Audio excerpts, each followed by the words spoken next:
Hallelujah, hallelujah. Praise the Lord. Hallelujah. Thank you, Jesus. So our live is started. So welcome you all in the name of Jesus. We start with the prayer concerning worry and fear.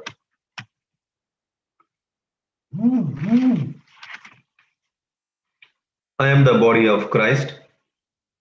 Satan, sickness, and sin has no power over me and my family. For I overcome evil with good. I am of God and I have overcome Satan. For greater is the Spirit of God that is in me than the sicknesses, evil spirit that is in the world. So I fear no evil. For thou art with me, Jesus. Your word and your spirit, they comfort me. I am far from oppression, depression, and fear does not come near me. No weapon formed against me shall prosper. For my righteousness is of the Lord Jesus. Whatsoever I do prospers. For I am like a tree planted by the rivers of water. I am delivered from the evils of this present world. For this is the will of God concerning me. No evil shall befall me, neither shall any plague or sicknesses come near my dwelling. For my God has given his angels charge over me, and they keep me in all my ways. And in my pathway there is God kind of life, and there is no destruction, death. I am a doer of the word of God, and I am blessed in my deeds. I am happy in these things which I do, because I am a doer of the word of God. I take the shield of faith, and I quench every fiery dart that the wicked one brings against me. Christ has redeemed me from the curse of the law. Therefore, I forbid any sicknesses or disease to come upon my body. Every disease, every germ, every virus that touches my body dies instantly in the name of Jesus. Every organ, every tissue of my body functions in the perfection to which God has created to function. And I forbid any malfunction in my body in the name of Jesus. I am an overcomer, and I overcome by the blood of Jesus Christ, the Lamb and the word of my testimony. I am submitted to God, and the devil flees from me, because I resist the devil and his empty promises in the name of Jesus. The word of God is forever settled in heaven. Therefore, I establish God's word upon this earth in my life. So great is my peace and the peace of my family. For we are taught of the Lord Jesus, we are anointed and protected, we are blessed, we are wealthy, we are healthy, nothing missing, nothing broken in our life and in the lives of our family. In Jesus' name, amen. Hallelujah. Thank you, Jesus. Praise you, Jesus. Hallelujah. So, my dear brothers and sisters, we 1 minute will give the thanks and worship to Almighty God for this minute, and then Sister Jocelyn will take the opening prayer and she'll start the teaching. So, this one minute, I'll ask all of you to praise Jesus. Hallelujah, hallelujah, hallelujah. Thank you, Jesus. Shiriara Rababa Hokotola Bahankanta Rabaki Yarahaka Shoshokotola Ramahaka Shiriara Rahama Hokotola Rabahaka Shiri. Hallelujah, hallelujah, hallelujah, hallelujah, hallelujah, hallelujah, hallelujah, hallelujah, hallelujah, hallelujah, hallelujah. Hallelujah, hallelujah, hallelujah, hallelujah, hallelujah, hallelujah, hallelujah, hallelujah, hallelujah, hallelujah. Hallelujah, hallelujah, hallelujah. Hallelujah, hallelujah, hallelujah, hallelujah, hallelujah, hallelujah, hallelujah. Hallelujah, hallelujah, hallelujah.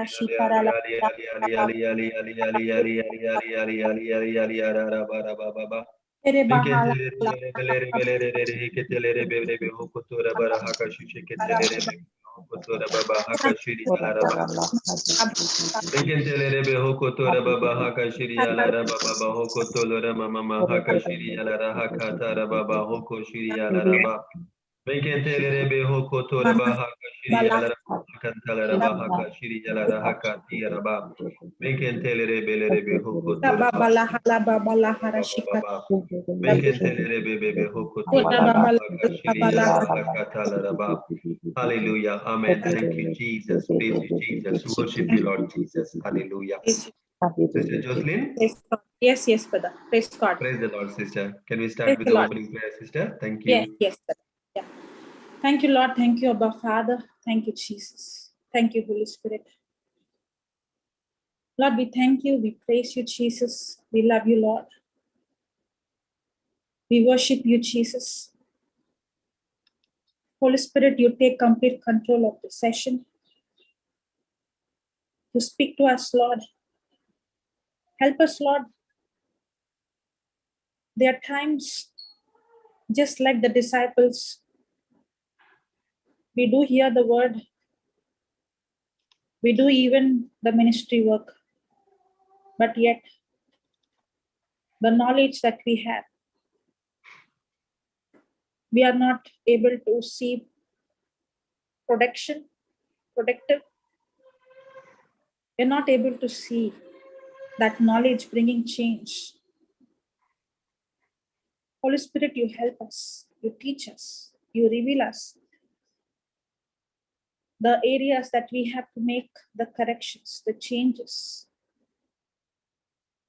so that we make our hearts sensitive to you, to your word. Not with our ability, Lord, not with our own effort, not with our own strength, but only through your grace. Thank you, Holy Spirit. Thank you, Abba Father. Take complete control of this session, Lord. You take complete control of my mind, of my vocal cord. You think through my mind. You speak through my mouth, your words. Speaking to us exactly what we needed. And it is your word that penetrates into our mind, into our thinking. It judges our heart, our intentions. Yes, Lord, as the disciples went and preached, Holy Spirit, you were working with them, confirming every word preached. And it is you who's working with us. As your word is preached, it is you confirming every word of yours. With signs, healings, deliverance. Thank you, Abba Father. In Jesus' name we pray. Amen. Amen. Praise God. Amen. Amen. Hallelujah. Praise Hallelujah. the Lord. Hallelujah. So, praise God. What about that couple who came last week? Yeah, she's here. Shirley, right? Yeah. Shirley's husband. Yes, yes. Praise God. Sister, are you there? Can I speak to you? Yes, she's there. Yes. I was just thinking about them. Praise God. Praise the Lord. She can unmute. Sister So, Shirley? yeah.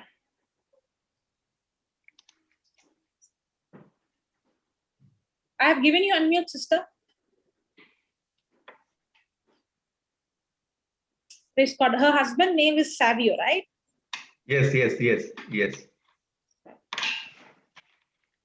Praise God. Thank you, Jesus. Okay, maybe whenever you are free, you can join in. Yes. Praise God. So last Praise week we started a new session, right? A new teaching. Yes. We started on hardness of heart. So it's actually, as I told you, it's not a new teaching. I've been teaching that in so many places, but I know every time I'm learning, there is so much in that to learn. And every time I teach, I see the Holy Spirit giving us more revelation. Praise God. Thank you, Jesus. Thank you, Jesus. So we saw how the disciples who were with Jesus, okay, they heard from Jesus. They heard the teaching. It was not just the teaching, but they also saw the demonstration. They saw the biggest miracle, not biggest, one among the biggest miracle. They saw how the fish and the loaves multiplied among thousands of people. And after all those things, after they got into the ship, when there was a storm, they all got into panic. They all got into fear. Correct? Now, when we see that incident that happened in the ship, we might also feel it is so common to get fear, right? And especially when we get into a situation like that. But the Bible says the very reason why we get into fear is because of our hardness of our heart. The disciples heard the teaching, the disciples saw the miracle, but yet their hearts were hardened. Correct? Yes. Okay. Now we saw how Jesus got into the boat, and supernaturally the boat was on the other side, on the shore, and they were very amazed. Okay, let me speak about that point. Can you go back to that scripture, brother? Mark chapter 6. I think it is 52, I think. No, the last verse that we saw, 52. Yes.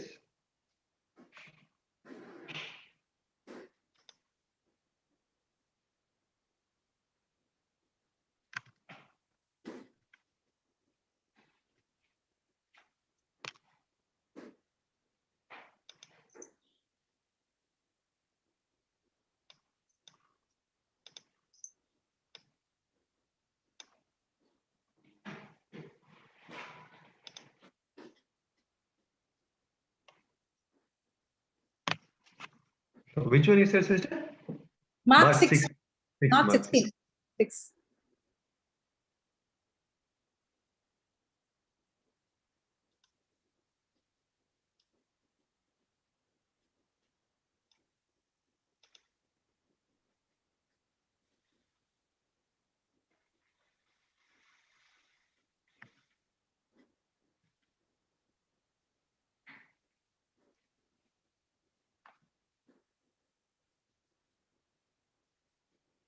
Is on, sister? Yeah, sorry. Yeah. Yes, brother. Okay, now see this 51st verse. And he went up unto them into the ship, and the wind ceased, and they were sore amazed in themselves beyond measure, and wondered. Now, anybody, some of you might feel like I'm just starting from somewhere, but if you missed last week, you can go on to the teaching last week. So we are on the continuation of what we learned last week. Okay, and he went up unto them into the ship, and the wind ceased, and they were so amazed in themselves beyond measure, and wondered, and they considered not the miracle of the loaves, for their heart was hardened. Now see the 51st verse. Okay. Oh, you're also getting the black patch on the screen. Is it possible to remove that? Yeah. Thank you. Praise God. Yes, it won't come Okay. anymore. Yes. Yeah. Now see this. It says they were sore amazed in themselves beyond measure, and they wondered. Can you put that 51 verse in compare? Yes.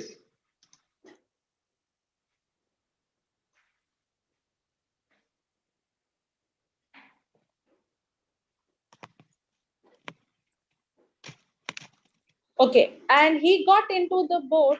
Yeah, the first translation. I saw one word in that. Yeah, and he got into the boat. The first one, brother. Yeah.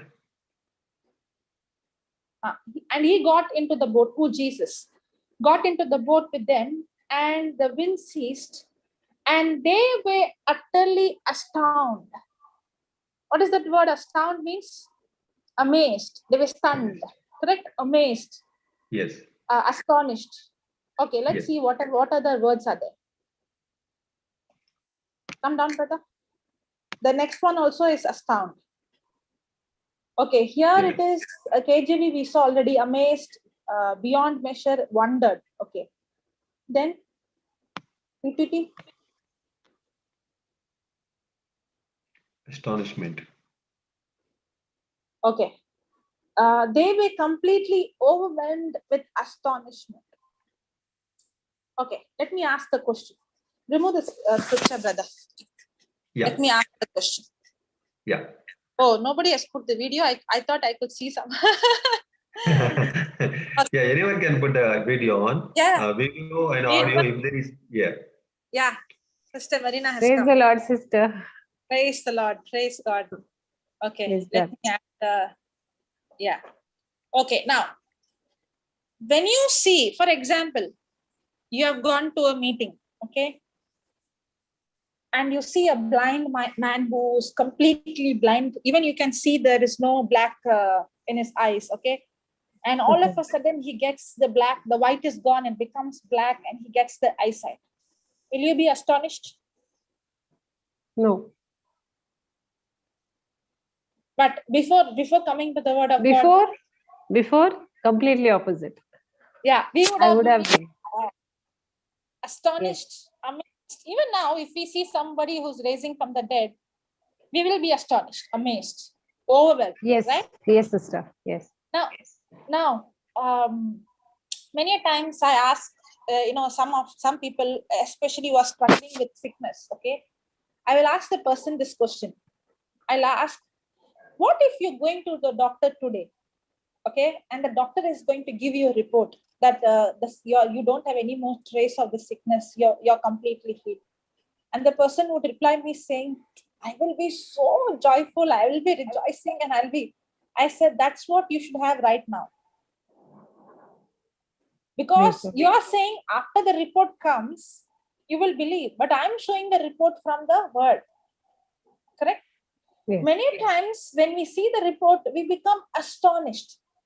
We become amazed. We become surprised to see miracles happening, to see the dead rising, to see the blind eyes opening, to see the deaf ears opening. Now, here the scripture says they were astonished. They were overwhelmed. They were amazed. Okay, they were wondering. Now the Bible says all these are an indication of a hardened heart. Now you might feel like, what if I'm amazed, if I'm astonished? Now usually who we think hardened heart? Usually we think a hardened heart is a person who doesn't believe in God, who's not, who's a hard-hearted person, who doesn't forgive, who's stubborn. But according to the scripture, can you see a person who these disciples were amazed, they were astonished, they were like, wow, they were overwhelmed, and the Bible calls that hardness of heart. Now, how can the Bible call a person who's astonished, amazed, overwhelmed, a person having hardness of heart? How? Because they had seen Jesus performing miracles before. They had seen the miracles, and in spite of that, they were astonished. Okay. Yes. Maybe. Yeah. Yeah. Yeah. Okay. I'll say one more thing. Yeah. Yeah. Is that the? Okay. What I understand is, Jesus is saying supernatural should become your lifestyle. See, if you're going and brushing every day, will it become something you'll amaze? It's a part of your life. Correct? Yes, it's normal. So what is God saying is, for a person who's sensitive to God, supernatural will become a part of his life. It is no more that you will be amazed of. It is no more that you will be astonished. Now, for example, when I saw first time, okay, Papa healing, I have seen him first time, but the second or the third meeting when I met him, that was the time I met him in a disabled home. Okay, and all these children were not normal children; they were all like physically challenged, disabled. And I saw how people who were born deaf were able to hear, and crooked lips coming straight, and I was astonished. I was amazed because I never expected something to happen like that. I have never imagined that something would happen like this. I never knew that this kind of power, can be, what to say, can be Exist. Yeah. manifested. I know God is powerful, but I do not know that God has given us this power. A man can do this, manifest. And he was not saying that he's doing, but he was teaching that this is given to everyone. Now, when I saw on the first day, I was astonished. I was amazed. Even when after that later on, maybe there was certain healing, certain deliverance, I was astonished. I was amazed. But even till today, if I would see somebody getting healed, if I got astonished and amazed, it is an indication that I never grew. I'm still a child. Correct? Yes. It is the indication that my heart is hardened. Even, See, yeah. Sister. Even now, sister, like the first time that I got the healing for my wheezing, that was a terrible trauma that I was to go before.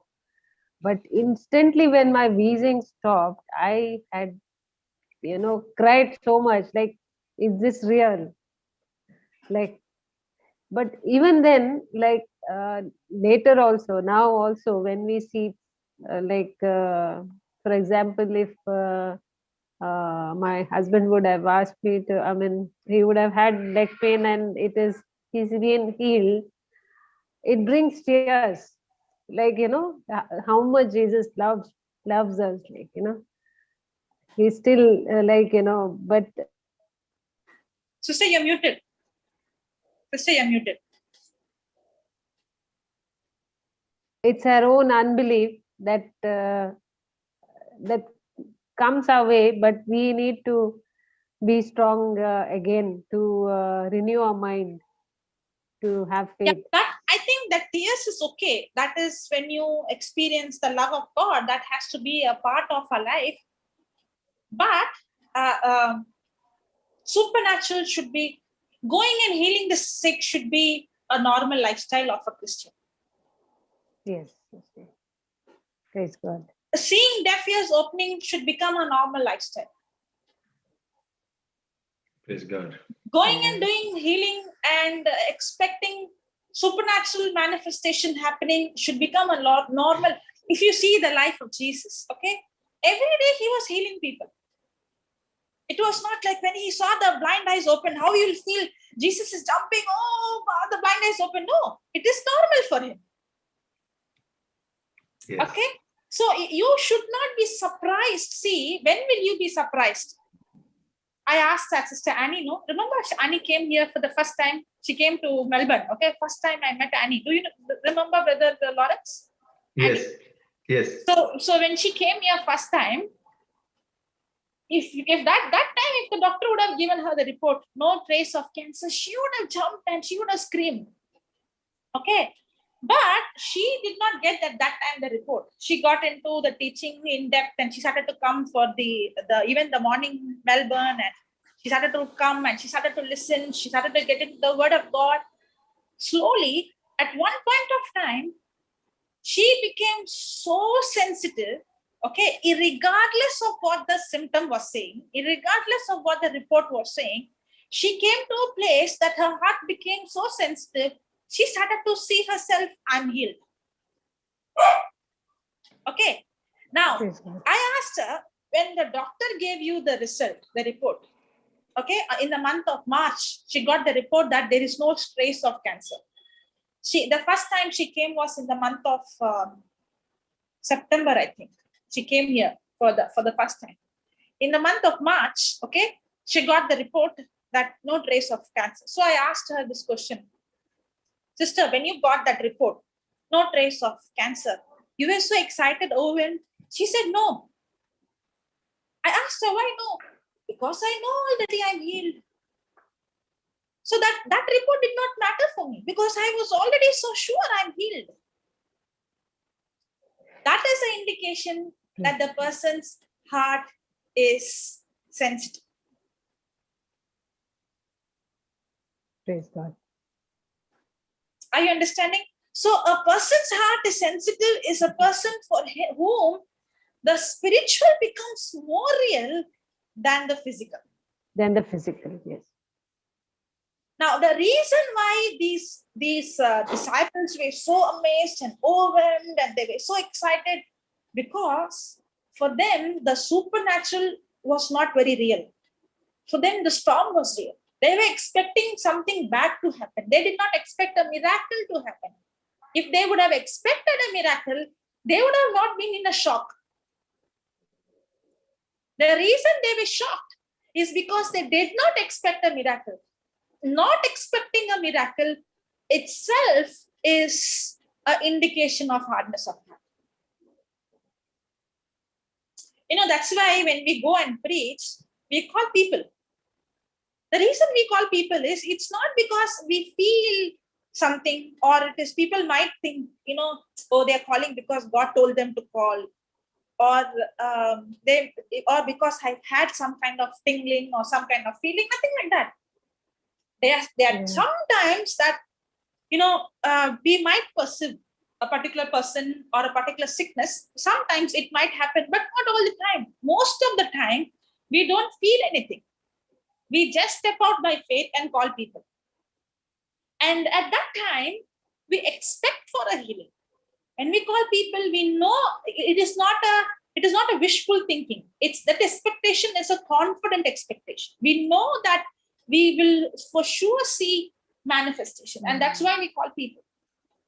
Now, only if they don't get healed, then you start wondering, no way, it has to work. No way that it doesn't work. It has to work. If it is not working, then there is some problem with us somewhere. That person, then that's when you start explaining, you start asking questions, and that person starts understanding. That's when the person gets healed. Now, when we see healing, it becomes normal. Now, I'm not only talking about healing. I'm talking about everything about the unseen, what the Bible says, what the Word of God says. Sometimes it so happens that maybe our faith was not strong, that the healing is not come. Because our faith is based on the healing is not come. Now, that means what? I want first the healing to come. I want to feel. I want to see. For me to believe I'm healed. That itself, you're saying that I cannot believe the unseen. I can only believe what I see. That itself is an indication my heart is hardened. A sensitive person, a person who has a sensitive heart, is a person is not waiting for a physical manifestation. Sister? Yeah, brother. I have one question, sister. Yes, please. You know what, sister, most of the time what will happen, when people are in the hospital and they're in a really bad condition, till that we are just a Christian, we have got all other teachings, like a Sunday teachings, okay? Yeah, yes. And now we are in the bed, and we are in the really a critical stage. And now people, their friends and their families, everyone call them and they say that, you don't worry, nothing will happen. We'll just keep you in our prayers, in our family prayers and all those kind of things. And because of now that poor person who is in the hospital, they will believe that their prayers going to heal them. Okay. And first of all, we don't know how to pray according to the word of God. Now our heart is so soft towards people because we are thinking that those who are in the hospital, we are thinking that because of their praying for me, so they're like now lifeguards. Okay. So our heart is so softened. And then when someone is saying that, no, it is not like that, it's not going to work, you have to get into the word of God. Now, because 90 people will saying that I'm keeping you in my prayers, don't worry, nothing will happen. And then only 10% of people are saying that, no, you have to get into the teachings. Otherwise, it is hard. We don't know other people what they teach or what they, what they pray, not teach, because they're praying. And if they're praying against the word of God, now the prayer is becoming like a poison for you. But now that person's choice to make her heart so soften towards the word of God and to make her heart hard towards this 90% of people, But in that time, Satan, I mean the enemy, he's not giving to that person a chance to come into the word of God. He will put each and every thought about her family, about their children, about their families, and now day by day, they grow more worse, and they are not improving anywhere in their health. So in this kind of a situation, how can we go and what we can do for them? So we can only pray, as we know now, because of the teachings what we have received from brother and you, we know now. But our heart is so softened towards the word of God for the healings. We know that how it is works through the power of the word of God, what we believe and what we speak. But for this kind of a people, what we can do, sister? Yeah, brother, there are so many things that is connected. When you go with the Holy Spirit, okay, there are so many gifts that manifest as you reach people. Okay. Yeah.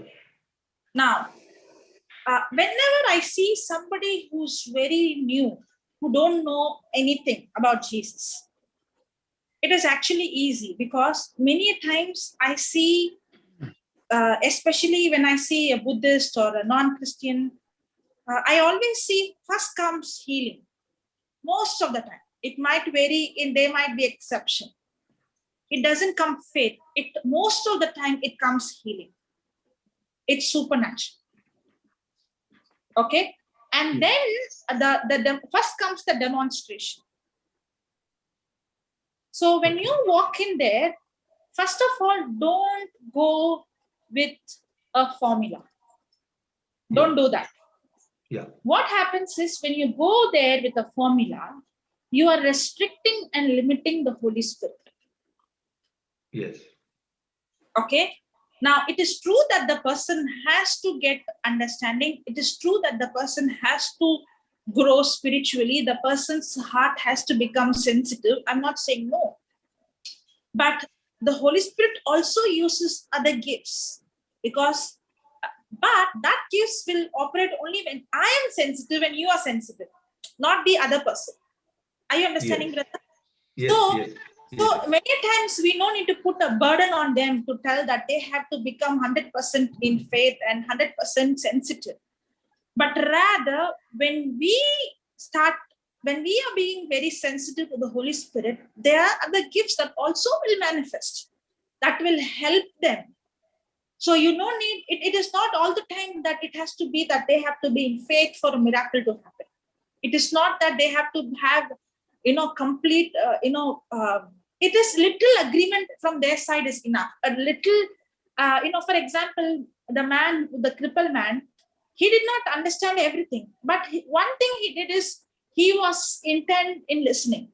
He was ready to receive. That much faith is enough for your faith to manifest. Yeah. Okay. Okay. So it is not that you have to wait for that person to spiritually mature to see a miracle all the time. Yeah. Okay. It is the compassion of God. See, that's why when you go there, don't always go with the mindset that person has to get rooted immediately in the word of God. But go with the mindset that the Holy Spirit is going to move. And you depend on the Holy Spirit. You ask the Holy Spirit, and you will actually see a miracle that very moment. Don't postpone the miracle for tomorrow. It will happen when you grow strong. Don't do that. Demonstrate it then and there. Tell that person, get up now. Move your hand. You have to practice. You have to exercise your faith.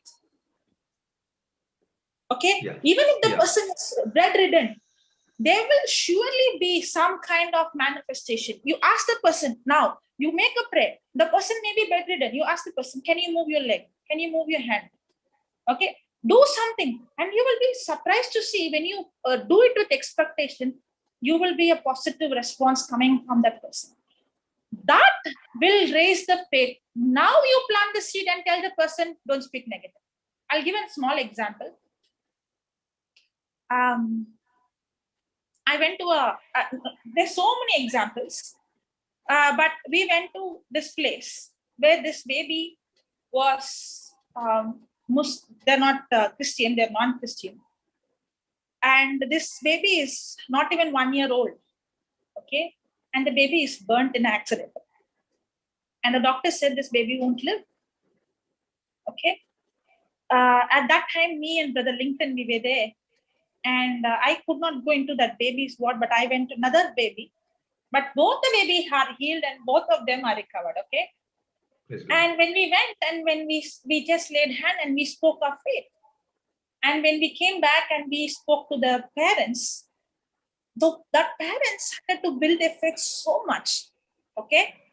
After 1 year, I got a news that baby is not only healed, the baby has brand new skin. Hallelujah. Okay. Completely brand new, no marks of the burning. The baby has recovered 100%. Okay.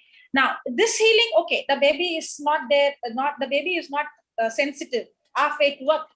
But at the same time, the parents were cooperating, even though they were not Christian. In a day, 1,000 times they were speaking the scripture. Now, there are certain places where we go when they are bedridden. We actually go and speak to that person. We'll tell them to move their leg, move their hand, get up from the bed, stand. And at that time, our faith works and the leg strengthens. Their hand gets strengthens. Now, we are showing the demonstration to build their faith, to show them that this works. Then you give the word of God, they will do it sincerely. Praise God. Hallelujah. Okay, but when we don't show demonstration and simply say, speak, it is putting pressure on them, because for them, it is just like one of the prayer among so many prayers. Yes. Okay, so that's why you have to expect a healing. I met once, we had, this is in Sri Lanka. So we had meeting in one church, and then I had to go from one place to another place. In between, we went to have lunch in a restaurant. So this family drops me, and the another family comes to pick me to another place. So we all had lunch together, and I just left. So the family who came and dropped me there, when we left, there was one person who came just from the hospital with all that trips and all that bandage, and he couldn't even walk. Literally, they had to carry him. And he's not a Christian or Buddhist. So when this brother saw that, he went to a stranger, okay? He went to a stranger and he said, if you don't mind, can I talk to you? Then he started to speak about Jesus. And he said, if you don't mind, this person, I can take to a person who has come from India. She's just close by. Okay, and I was wondering, just now they dropped me and they came to that house where I was. And then behind one more car came. And this man who doesn't know anything about Jesus, okay, and they're literally carrying him when he's coming, and he can't speak properly. And all that I did is, I did not speak anything about faith. I only spoke, who is Jesus? Why did he come to this planet Earth? And how did he took our sickness? Why he has to come as a man? Because of our sin. Because we all have committed sin. And what did he do on the cross? That's what I spoke. Nothing. I did not speak about faith. I did not speak about life and death. Nothing. I only spoke about who Jesus and why he died on the cross. That's all. And after that, after preaching about Jesus, I just made a prayer. You know what happened? He got up from the bed and he started to walk. Hallelujah. And the whole family was in tears, and they received Christ. Now, always remember, when a person is not a Christian, okay, who doesn't know Christ, first comes preaching and demonstration. Only then comes believing. But that preaching and demonstration is only to show them the truth. That's all. After that, that will not build faith in them. After that, when they get problem or sickness, they should come to me, because now they don't know how to fight. Now they have to grow in the word of God. If they don't go in the word of God, one sickness that went will come back. Not one, now 7 times. Are you understanding? Yes. So our preaching is always demonstrated by, now in preaching, it's not about the other person's heart sensitive. It is your heart that has to be sensitive. Many times we put the burden on the other person, but actually saying it is we who are responsible to manifest Christ. Amen. That's why the word of knowledge is given, the word of wisdom is given. You go and speak some words to them, and they'll be asking, how do you know this happened in my life? That gifts, now the gifts are not given. Many times we don't understand the gifts. The gifts and the compassion of God is going together. The gifts are nothing but where you could see the heart of the other person. That's so I would always see it like that. A person who has love is a person who can comprehend the other person's heart. You can see the other person's heart. The gift of the Holy Spirit, that is what is the gift of. Word of knowledge is not that some kind of gift like how you think. It moves with compassion. The gift of the Holy Spirit moves with compassion. When you go with compassion, you can actually see the other person's pain. You actually can see what that person is going through. And that's the time you open your mouth and you start speaking directly. And that person is like, how do you know? And that's the time you say, it's not me, it's Jesus who has come in search of you. That's the person's heart becomes open. And that's how you see hearts getting changed. Hallelujah. Otherwise, it becomes a burden. You are doing and doing and doing, but you're wondering, why is that other person not getting into faith? Yes. Yes. Praise So God. now this case, what you have taught us, sister, it is in unbelievers' life we can operate like that. Yes, But what even about in believers, especially those who already have a wrong teaching, it's difficult. I agree with that. The reason why it is difficult is it depends. It is not that I'm not talking about all the believers. Now, there must be a person who is thinking in his mind, God gave the sickness to teach me a lesson. As long as that person is going to think that, even though you're preaching, if that person is going to have that wrong, there are three kinds of unbelief. Okay, there are three kinds of unbelief.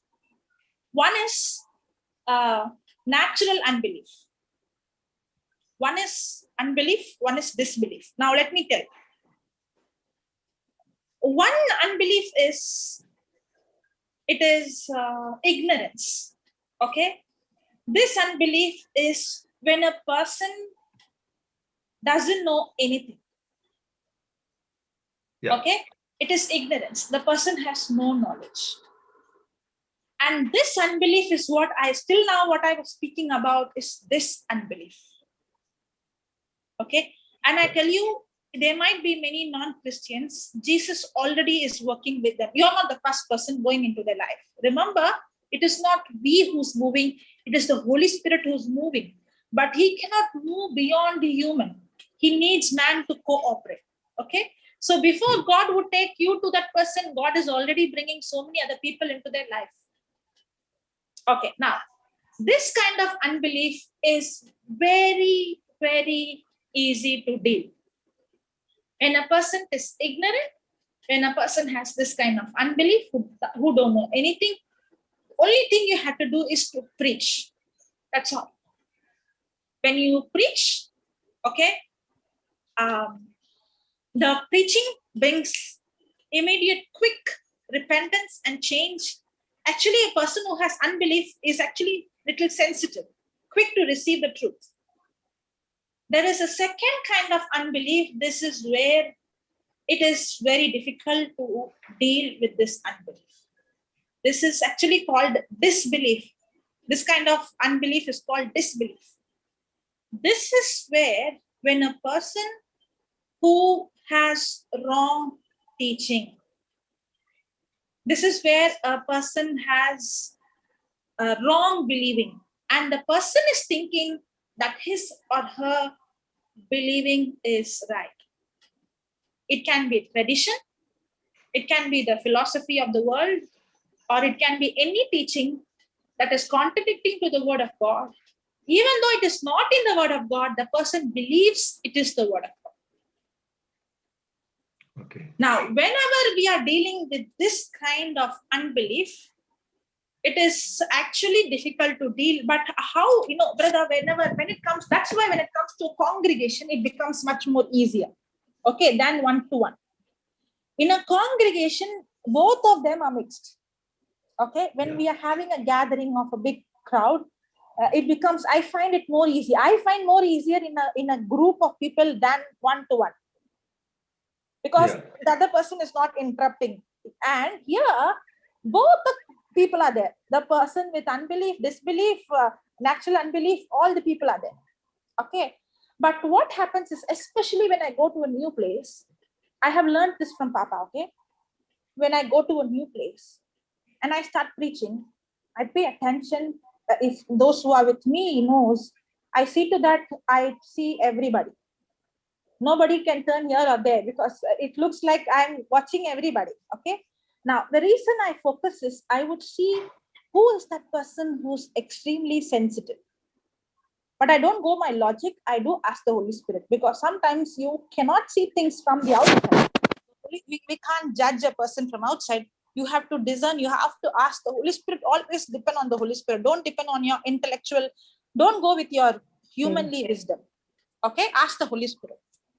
And I would always try to pick up, okay, a person who's extremely sensitive, and then demonstrate. Okay. Especially in colleges. Now, whenever I go to colleges or hospitals or among the nuns, or, they know that these people are not, I'm not bringing them from outside. They are their own people. They know them very well. Okay. That's a big advantage. Otherwise, they will say this is all set up. You pick them. Now, in a person who's sensitive, it won't take much time for the healing to happen. But once that healing happens, that's when the confirmation comes. Okay, this is not just preaching. That opens many people's heart. That means there is something in this. Okay, that's why gathering in a big crowd actually helps. Okay, now this unbelief, as I said, it is not easy. It takes time.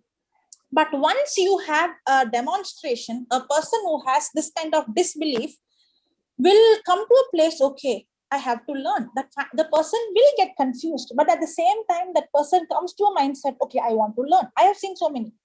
I want to learn. I know, in fact, I have seen many of them who are very strong now. In the beginning, when I saw, they had a lot of wrong teachings. But I did not point on them saying this is wrong. No, I did not point. I did not do that. I never told them what you're doing is wrong. This is not what the scripture says. Even though I know some things that they do wrong, I did not point out at that time, because I saw them as a baby. If I point out then, they will go away. Okay. Yes. But then when we started to go continuously and give them the teaching, I could see that they had difficulty because of the unbelief. But the continuous teaching of the truth with demonstration, that's when a person has to get into the word, help them to break that old kind of mindset, old kind of thinking, to build a new way of thinking. Yes. Again, demonstration works. Now, as I said, about the gifts, when you go and reach out to people, even if they have disbelief, there is time that the Holy Spirit will give you words to speak, and it will be not normal words. It would be exactly you speaking about their life. So that they will, even though it is confusing for them, even though they might find struggling what they learned and what they're hearing now is a battle, but yet they will open their heart, because they can sense this, what this person is not saying is not just natural. There is something supernatural. Yes. Okay. But as brother said, dealing with a person who has unbelief and dealing with a person who has disbelief is different. It is very easy. Yes. Okay, I have certain congregation. Okay, there was one congregation. These are missionaries. Now these missionaries are. Sister, your sound went low, sister. Yeah. So something is happening. Now, I think by mistake now it's fine. Closed the mic. Yes, okay. Now this congregation, okay, they are not Catholics, but these are missionaries. They go into the tribes. They leave their children in the boarding. They go into the tribes. They live with them, okay, and they give Christ. They have very good teachings from the Bible, but they don't have the teachings like how we have. Okay. Now they have many wrong teachings like healings doesn't happen. You should be careful with the gift of tongues. You should not go and lay hand on.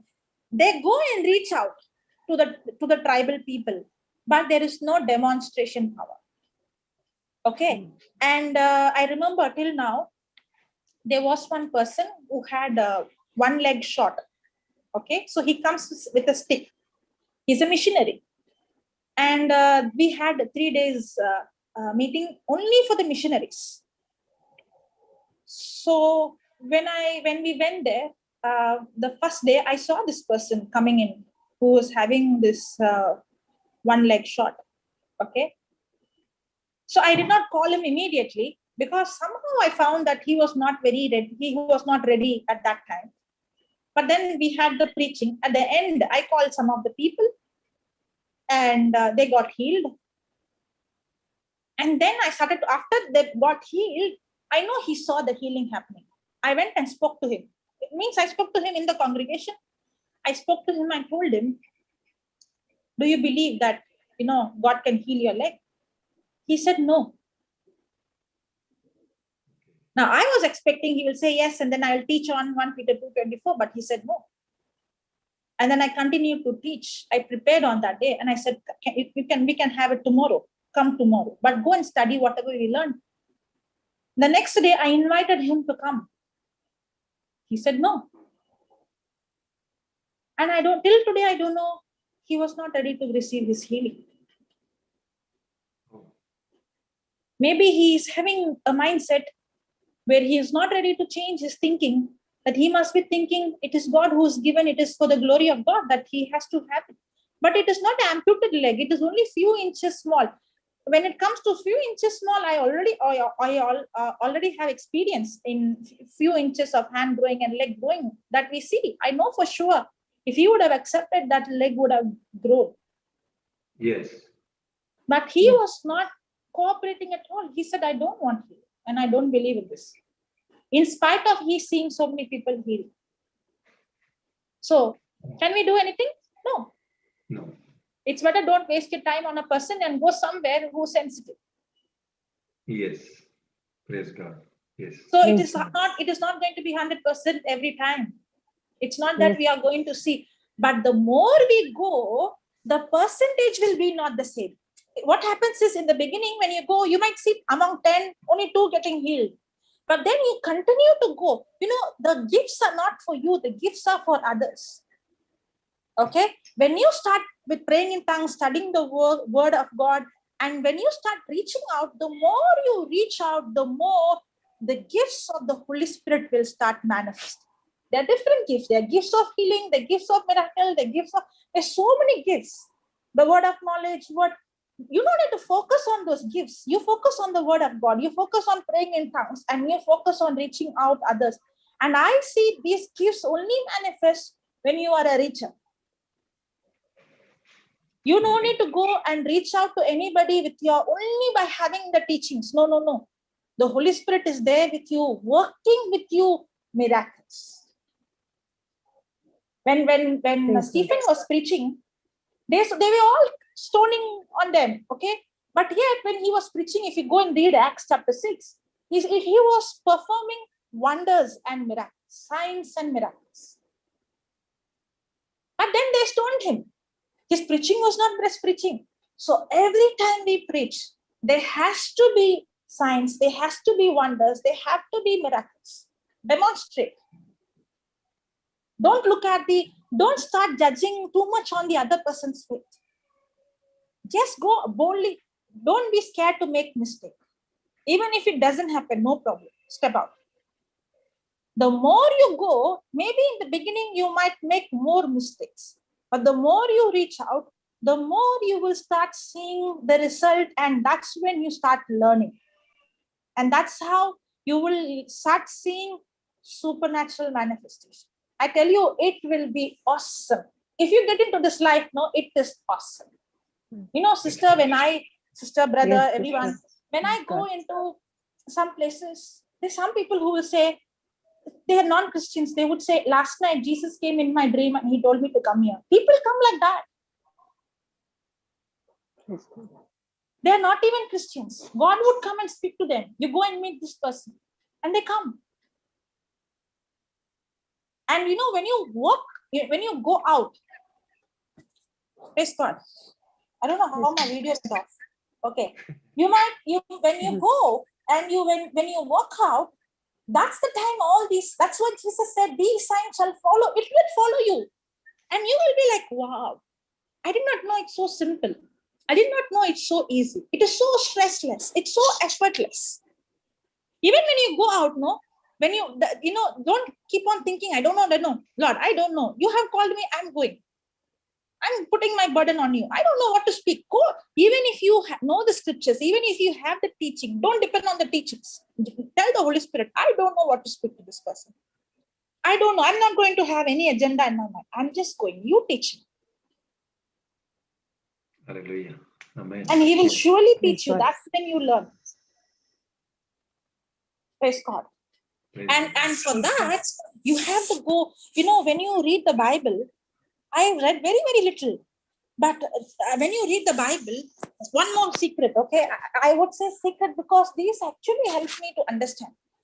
Whenever you read, especially the time of Jesus, you should know how to rightly divide the word. Even when you read the Old Testament, you should know how to read it from the lens of grace, okay? Even when you read the Bible in the time of Jesus, you should know how to rightly see it. Whenever you take an incident where Jesus is performing a miracle, okay? Don't be in the place where the person is receiving the miracle. Be in the place where Jesus is performing the miracle. Because many times we have the attitude of being in the person who's receiving. I'll compare myself with the woman with the issue of blood, or I'll compare with myself with Jairus, or we always be in that place expecting God to come and do a miracle. That is how our mindset is. But don't read the Bible that way. Read it from the place of Jesus. Okay, see yourself, Jesus, the same Jesus. At that time, one Jesus, but now the same Jesus is every one of us.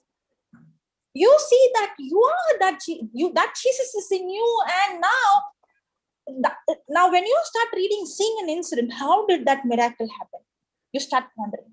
If it happened on that day, if Jesus spoke these words, yesterday we had the healing session, so we took on Acts chapter 3, okay? And I was showing them how Peter and John was saying, rise up and walk. Okay. Now, usually we imagine when they said rise up and walk, he got up and he walked. Then I showed the scripture. That's not what happened. When they said rise up and walk, nothing happened. They had to give the hand and make him stand. Because nothing happened. Because when they spoke, then they had to act by faith. They did not wait for something to happen in the physical. Once they spoke, everything in the physical was the same. But then they had to lift him up and act by faith by what they spoke. After he got up, then his ankles and his knees got the strength. Now when you study it closely, then only you will start understanding, okay, this is what Jesus did. Okay, this is what, and you start imagining that, okay, this is how Peter spoke. He did not do anything, he just spoke. You take that incident of Jesus, what words he spoke, and just imitate him. Go, keep on imagining. When you see it, don't see it like a text theory. Go there and imagine, start seeing how Jesus would have spoken. If Jesus had spoken, what would have Peter's reaction? What would have been the reaction of that woman? How did God react? You picture it, imagine it. You go there and you start meditating. And you start speaking. Take the same words that Jesus spoke. When you go into the world, you use the same word. You use the same thing. You imitate him. And you will see, wow, a manifestation. Amen. Hallelujah. Okay, so whatever you take and you start imagining, whatever you take, you start picturizing, whatever you take and you studying, that is what will start. Your heart is become so sensitive. But what happens is when we don't become sensitive to the word, we all the time listen to the other person's problem. Okay, yes, the doctor said like this. So that sickness becomes for us very sensitive. We take the sickness. But we don't spend more time in concentrating on how Jesus did the miracle. Mhm. And whenever you take an incident of Jesus, always see your place in Jesus, because the same power is in you. Don't see the person who's receiving. The person who's receiving is in a different covenant. Remember that. The person who's receiving the healing is in a different covenant. At that time, Jesus did not die. At that time, they did not receive the Holy Spirit. They don't have the gifts of the tongue. They don't have the authority we have. You cannot compare yourself with those people. You can learn some biblical principles from them. It's not that you can't learn. Yes, you can learn. That's why I said you should know how to rightly divide. You can learn from them. But This is live. Zoomara. yeah, I muted the person. Okay, you can learn from them, but you should also know you are not supposed to go. You cannot go and tell, if I touch his garment, I shall be healed. You can't do that prayer. You put yourself in Jesus. That's how you have to read the Bible. Jesus, if on that day you walked, you touched Peter's mother-in-law got healed, you start meditating on that. You start imagining that. You start picturing. When you go into a house, the Holy Spirit will remind you, remember when I went into a house and touched, the mother-in-law got healed. The same anointing was in you. And the Holy Spirit will be speaking to you. You go and you touch and the power will flow. You know why? Because you've been meditating on that one incident. And you start picturizing. It has become so real. Now you walk into a house, you touch, and the healing is already flown. And you will see the same healing happening. And they will be wondering, oh, my fever. I tell you, the places I have gone to some houses, before I would even open the mouth, the moment they would see me, they would say, you know what? I'm already healed. If Sister Helen is there, she will testify. So she's not there. She has seen that. The moment we enter into the house, the person is healed. Now, after that, we start preaching. Now, why it is happening? Why is those? It is not happening all the time. I'm not saying every time I go into a place it happens. But it is not only one method of healing. There are so many ways and so many methods of healing. But for those healings to happen, those miracles to happen, I have to be sensitive. More than you asking the other person to become sensitive, the first thing is I am the one who has to become sensitive. Okay. Then what happens is when you walk in, that faith in you will spread. It is contagious. Even a person who don't have faith, that faith will, be like a fire that will rub on them. That is how revival comes. Hallelujah. Revival doesn't come when you go and ask them. You don't hold them accountable. You have to have faith. No. You carry the presence of God with you. You carry that faith with you. You go and you be sensitive to the Holy Spirit. And then you demonstrate. And then you start teaching. Now their hearts are ready. Now teach them the truth. Teach them that it is not just by coming and seeing the miracle. Now tell them, if you want, you can also do the same things I do. That's when you start. And that's when, in that, not everybody. But, therefore, always 4 kinds of soil. In that, there is only one soil, that 4 kinds of soil doesn't come in one day. It is a process. But not everybody will be sensitive. But surely there will be people. Choose them.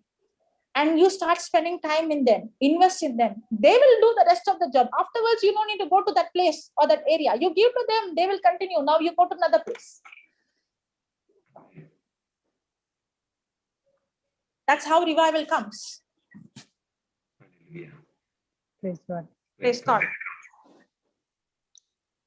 Brother Lawrence, your one question, I think we took, but that's a good question. That is a very practical question. Especially when we reach out, we have all these doubts. Yes. Yes, sister. Yes. We all have experience many this. doubts. Yes. Yes. God. Yeah. Praise. Because many times our frustration comes when the other person is not getting into the word, is not getting into the, not understanding, they're not sensitive. They're not, that's when the frustration comes. That's right. Yes. Yeah. And many a times we like, they'll be telling their symptoms, like, I'm very fearful. I don't know what to do, this, that, everything.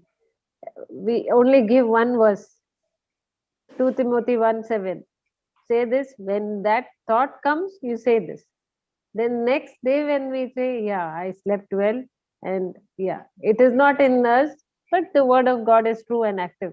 When we say that, yeah, now I understand. Because we all were like that. We didn't know.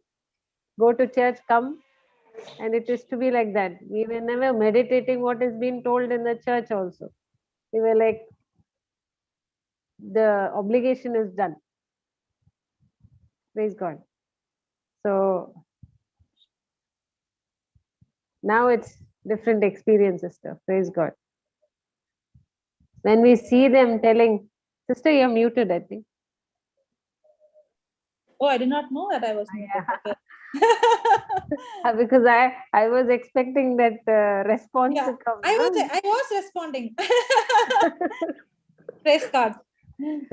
Actually, sister, when I see in the Bible, okay, that's how I learn. Okay, when I see one person, David, he was not depending on other people's faith.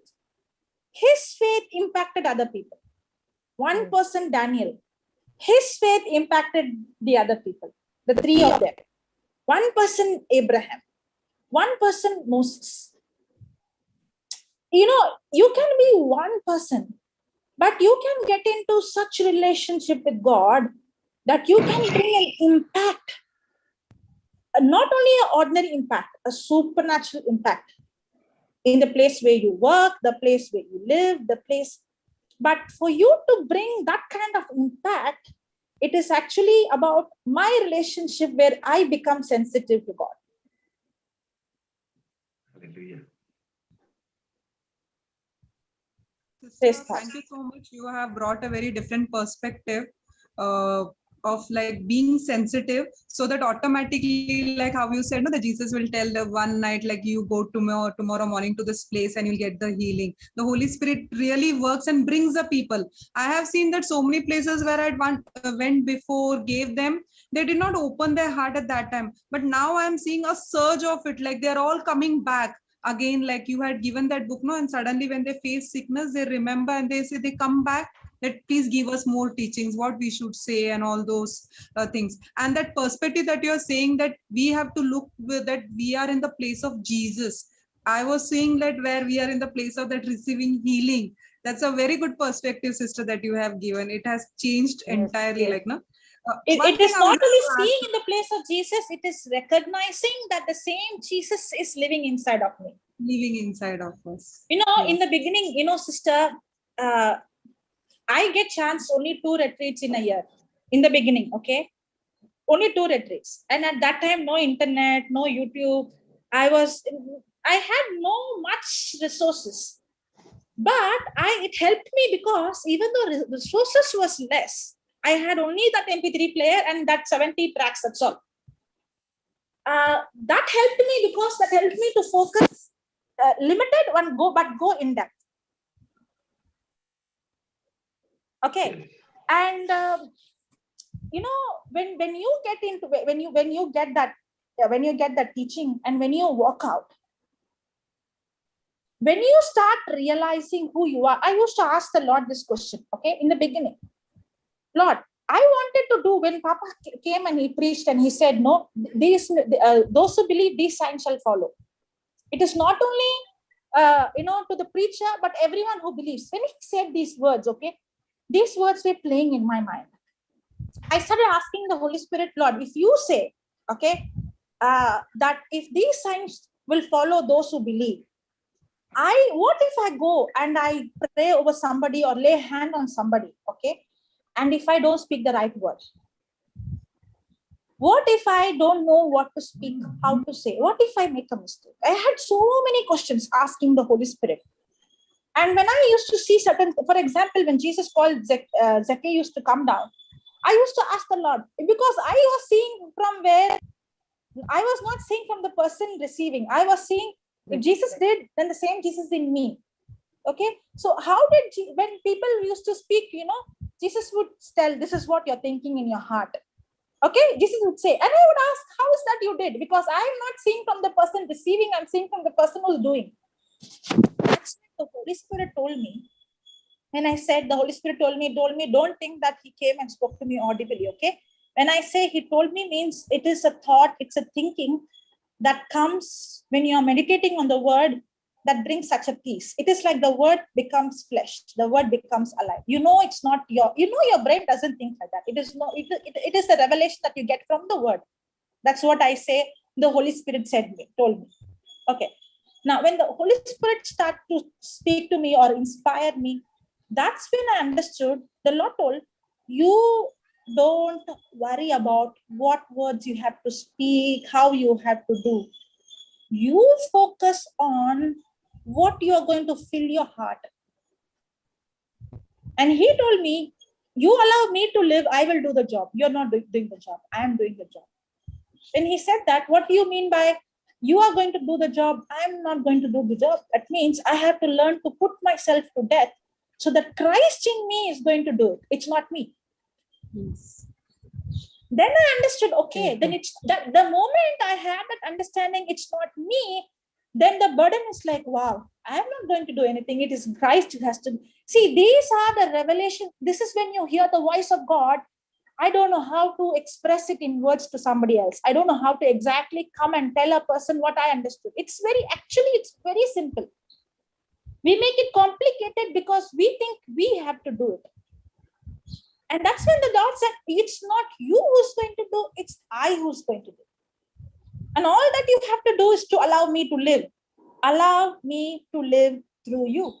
And I will do the job. Okay. And the next thing he said is, you don't focus on what words you have to speak, how you have to rebuke. Because when I see the Bible, there is not one method of healing. There are different methods and different ways of healing. Correct? One person, Jesus comes and spits. Even till today, I'm asking, I don't understand this healing because I imitate everything from Jesus. Do you want me to take spit and mud and spit and put in somebody's eyes? But I'm asking the Lord, I do not know. But there are so many different ways how the Holy Spirit would move.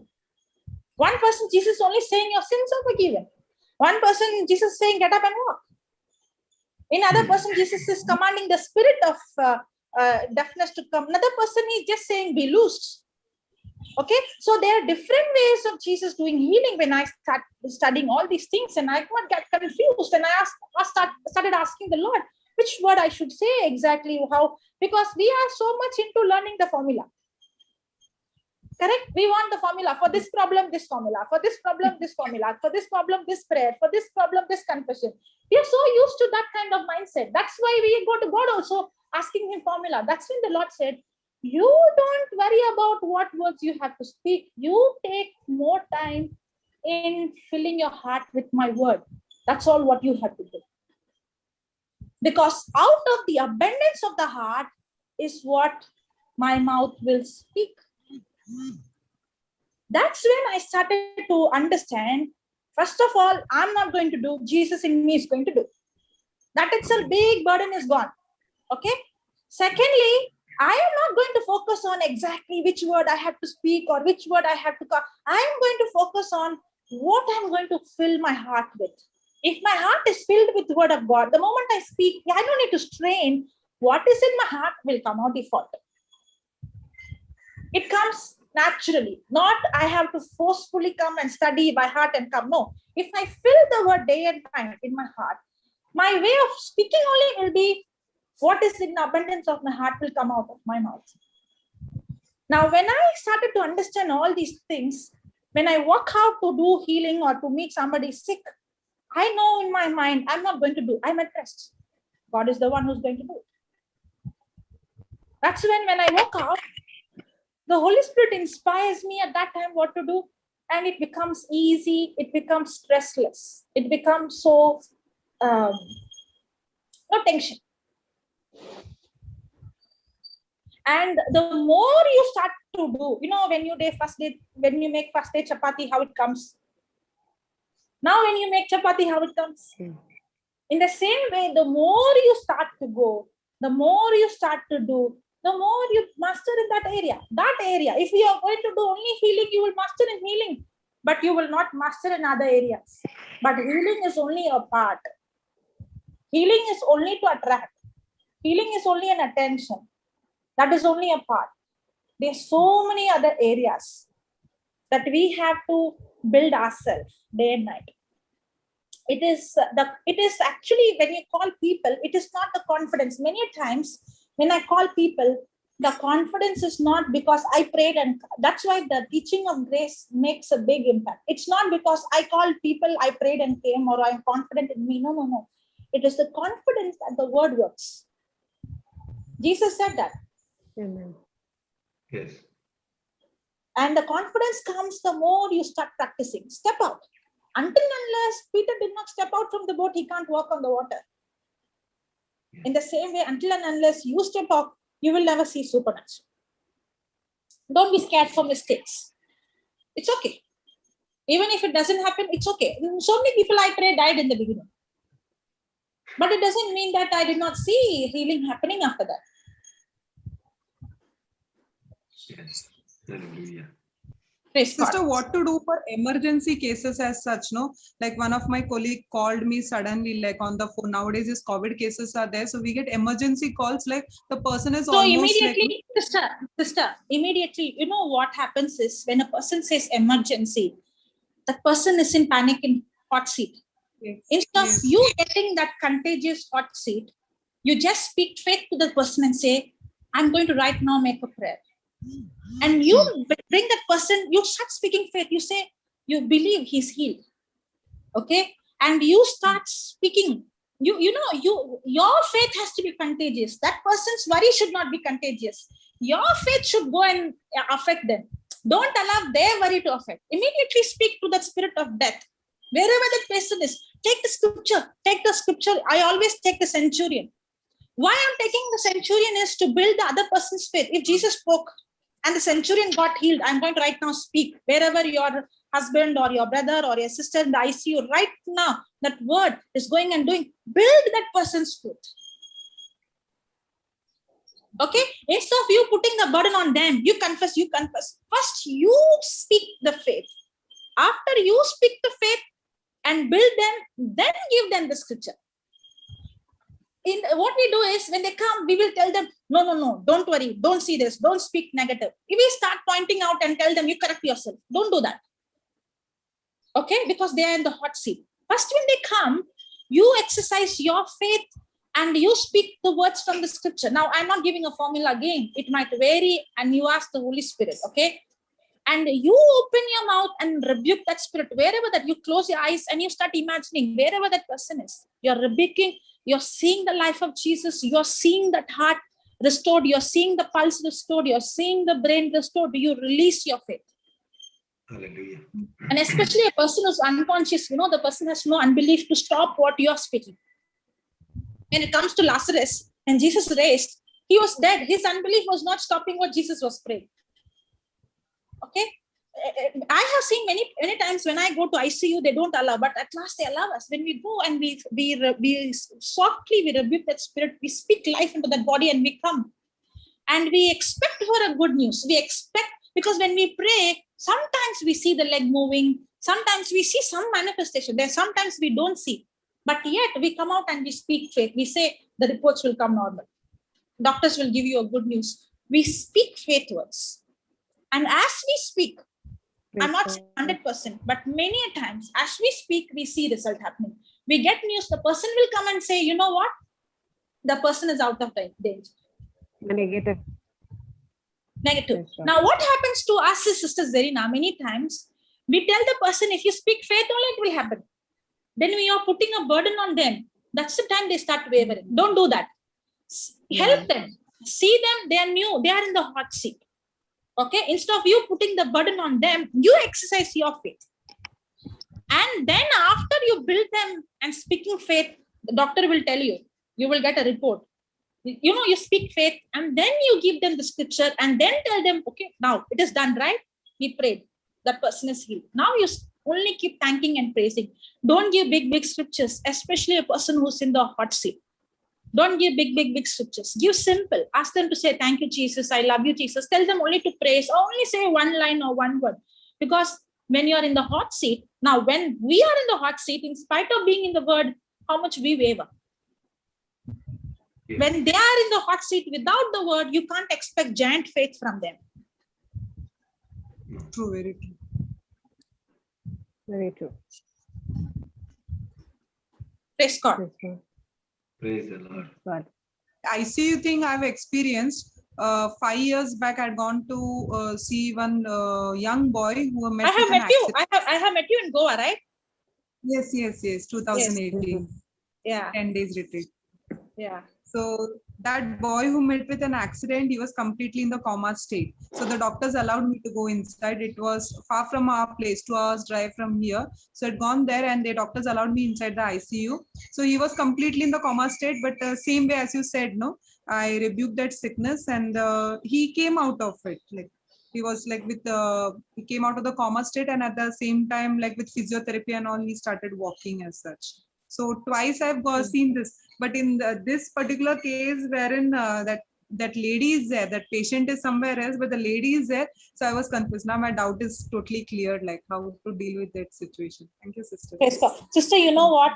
All that we learn, no, our knowledge is very little. Okay, I know there is so much, but that Yes. little is enough for us to see manifestation. And as we go in depth, and it's in depth means it's not theory again, it's relationship. Praise God. Sister, Yes. yesterday night, 10 o'clock, I got a call that one lady is having severe stomach pain, one of our known aunties. So I went over there in that area and I was not knowing Holy Spirit. Now it's already late. I don't know how much time it will take. What should I say? Said, be silent. I'll tell you. The moment I entered that house, no, he showed me that this lady was looking at Mother Mary and she's like getting angry and saying her daughter's husband died in a cooker blast. So she was very angry and she's like, why did you do this to my daughter? Why did she lost her husband? No, very angry. So that anger in her was causing that stomach pain. So just the Holy Spirit showed me only that much only. And I just told that lady, did you ask like this? And she looked at me this way. Yes. Then immediately I said, just all this negative words that you have spoken and that anger, just leave it. The Lord doesn't cause all these things. So just ask forgiveness for that, and just those people, those who are committed because of which your daughter's husband lost their life, no, forgive them and just release them. Let God take the charge. And then told her to just speak. No, I love you, God, and I release them, love. And immediately after 10 minutes, her stomach pain went, and then she asked for food and she ate little bit food also. So I said, Yes, thank you, God. Holy Spirit, because I was not knowing what to go and tell there at that moment of time. But really, as you said, that He gives us like what, and they see like how come that is she had done alone. But she understood like, yes, that's God's way of telling. So I should not hold on to it. She was holding on to it and not forgiving. Like, Now, what is very important for her, no, instead of telling her you forgive, you have to first teach her about God's love, how much God loves her. okay. Okay, the person has to know that bad things doesn't come from God. If God loves me, then why are bad things happening? You ask a question. If God loves him, why? Then start explaining how sin came, how sickness came. It is not God who is responsible. You give them the truth. Once the person understands the truth, then the person is set free. That's why preaching of the many healings will happen only by preaching, especially ignorance, no? You no need even to pray over that person. You start preaching. But once the person understands, the person is already healed. Yes. Praise God. Praise God. Thank you, Jesus. Thank you, Jesus. I know it is a very vast subject and it is a very deep subject, and you have to be very careful. A person can take it extremely this side or that side. Praise God. But remember God. the basics. Speak to the mountain, what to do, where to do. All these things we know. The basics we know. Yes. Yeah. Praise God. I can teach this here because you know I can't go and teach this somewhere else. Then they will go on other things. They will not know the basic principles, and then it will end up in something else. Yes. That's right. Praise God. Yeah. Sister, Yes, one brother. more thing. One Tamil family had been there. Praise God. The husband and wife and 2 children.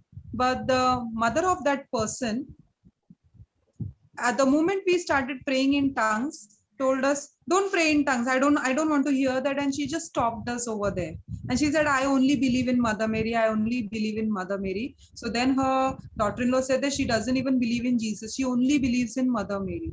So in such cases, what to do? Like, then I did not go near her, as she stood aside and she went to the kitchen, and then we just prayed in tongues along with that other 4 people, and then we came out of that house. So in such cases, what to do?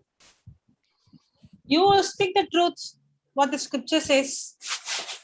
That's what I told you. No, don't go and tell what you are doing wrong. Instead of telling a person where that person is going wrong, you tell the person the truth. Praise God. Instead of telling, where you're going wrong, that's the time. I don't know, you can ask the person, do you have any pain? You can start with that. If you have any pain, and then you start explaining what Jesus did on the cross. Surely the person who's saying, I believe in Mother Mary, will not reject Jesus Christ. Yes. 100%. Yes.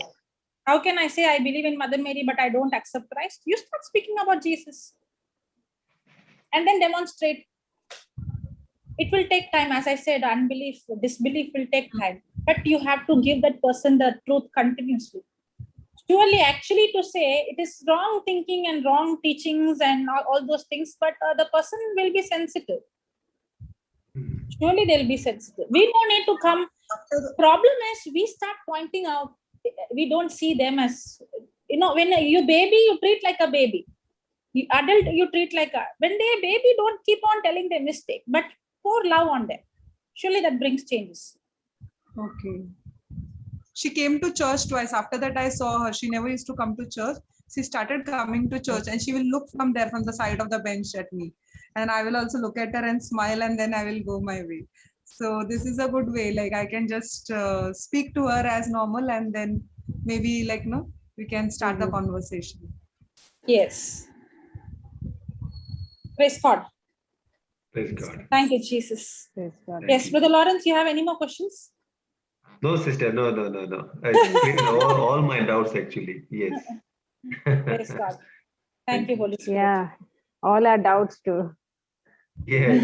Praise God. Praise the Lord. Praise God. Those who come with me, some of them, I see to that, I'll give them the healing, and I will not help them also. I'll call the sick people and I'll tell, okay, do the healing. For them, because stepping out will be difficult. And sometimes they even struggle to say words. But then after they check, they say, oh, my pain is gone. And that's the time this person who comes with me like, oh, wow, this happens. You have to sometimes push, out of the boat and just leave them. I'm not going to take it. Yesterday in the panel, it happened. Aliston came and I don't know how many of you saw. Did you see Aliston and Enoch came?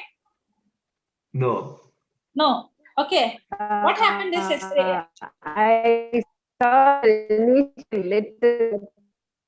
Yeah. Okay. So what happened is yesterday, Sister Marina, your voice or it is my voice breaking? Sister Marina's. Okay. What happened is every Saturday we have healing session, right?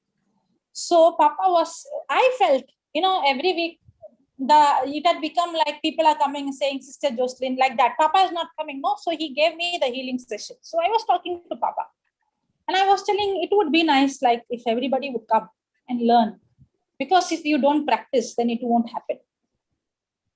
So he said, okay, then we can, then he told me, then you call those who are in the panel, let them also come and do the healing. Okay. So I announced, Papa also announced, he was saying, people, please come.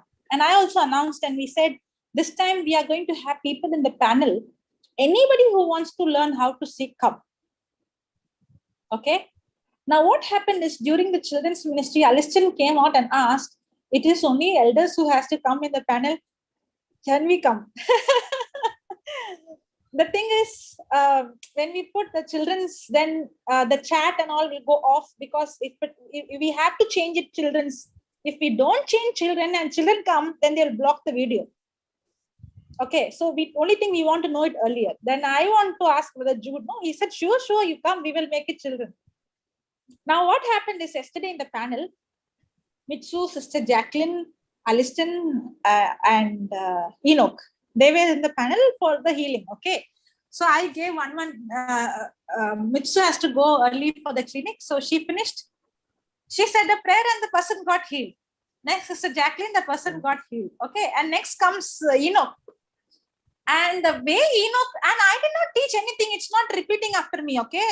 But I was only helping, telling them, okay, what is the, for the children's may not understand. No, if for example, when they say spondylosis, I was just explaining, you have to speak to the neck and to the nerves. That's all I said. I did not say anything. I did not give any words. And I told Enoch, and if you would go and see that video, this Enoch is so casual. No, and that's, he actually got it. What we are struggling, I'm like, Lord, this is what it is. He got it. He knew that it is not he. I only have to speak. Cool.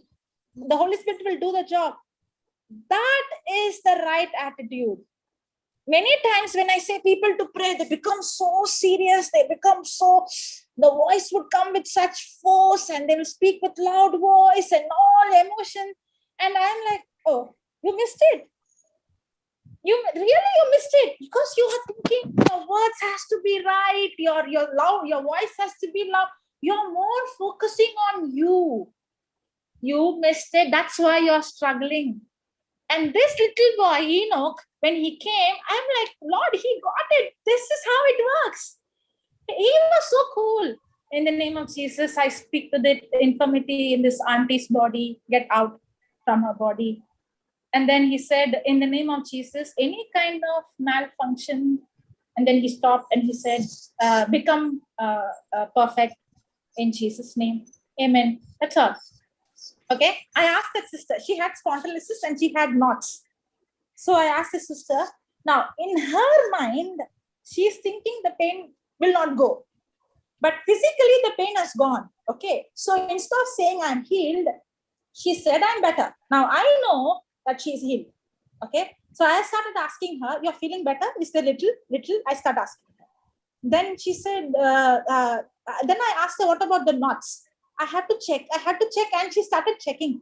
And she said, it's gone. Praise God. But in all this time, Enoch was not even paying attention. If she got healed, nothing.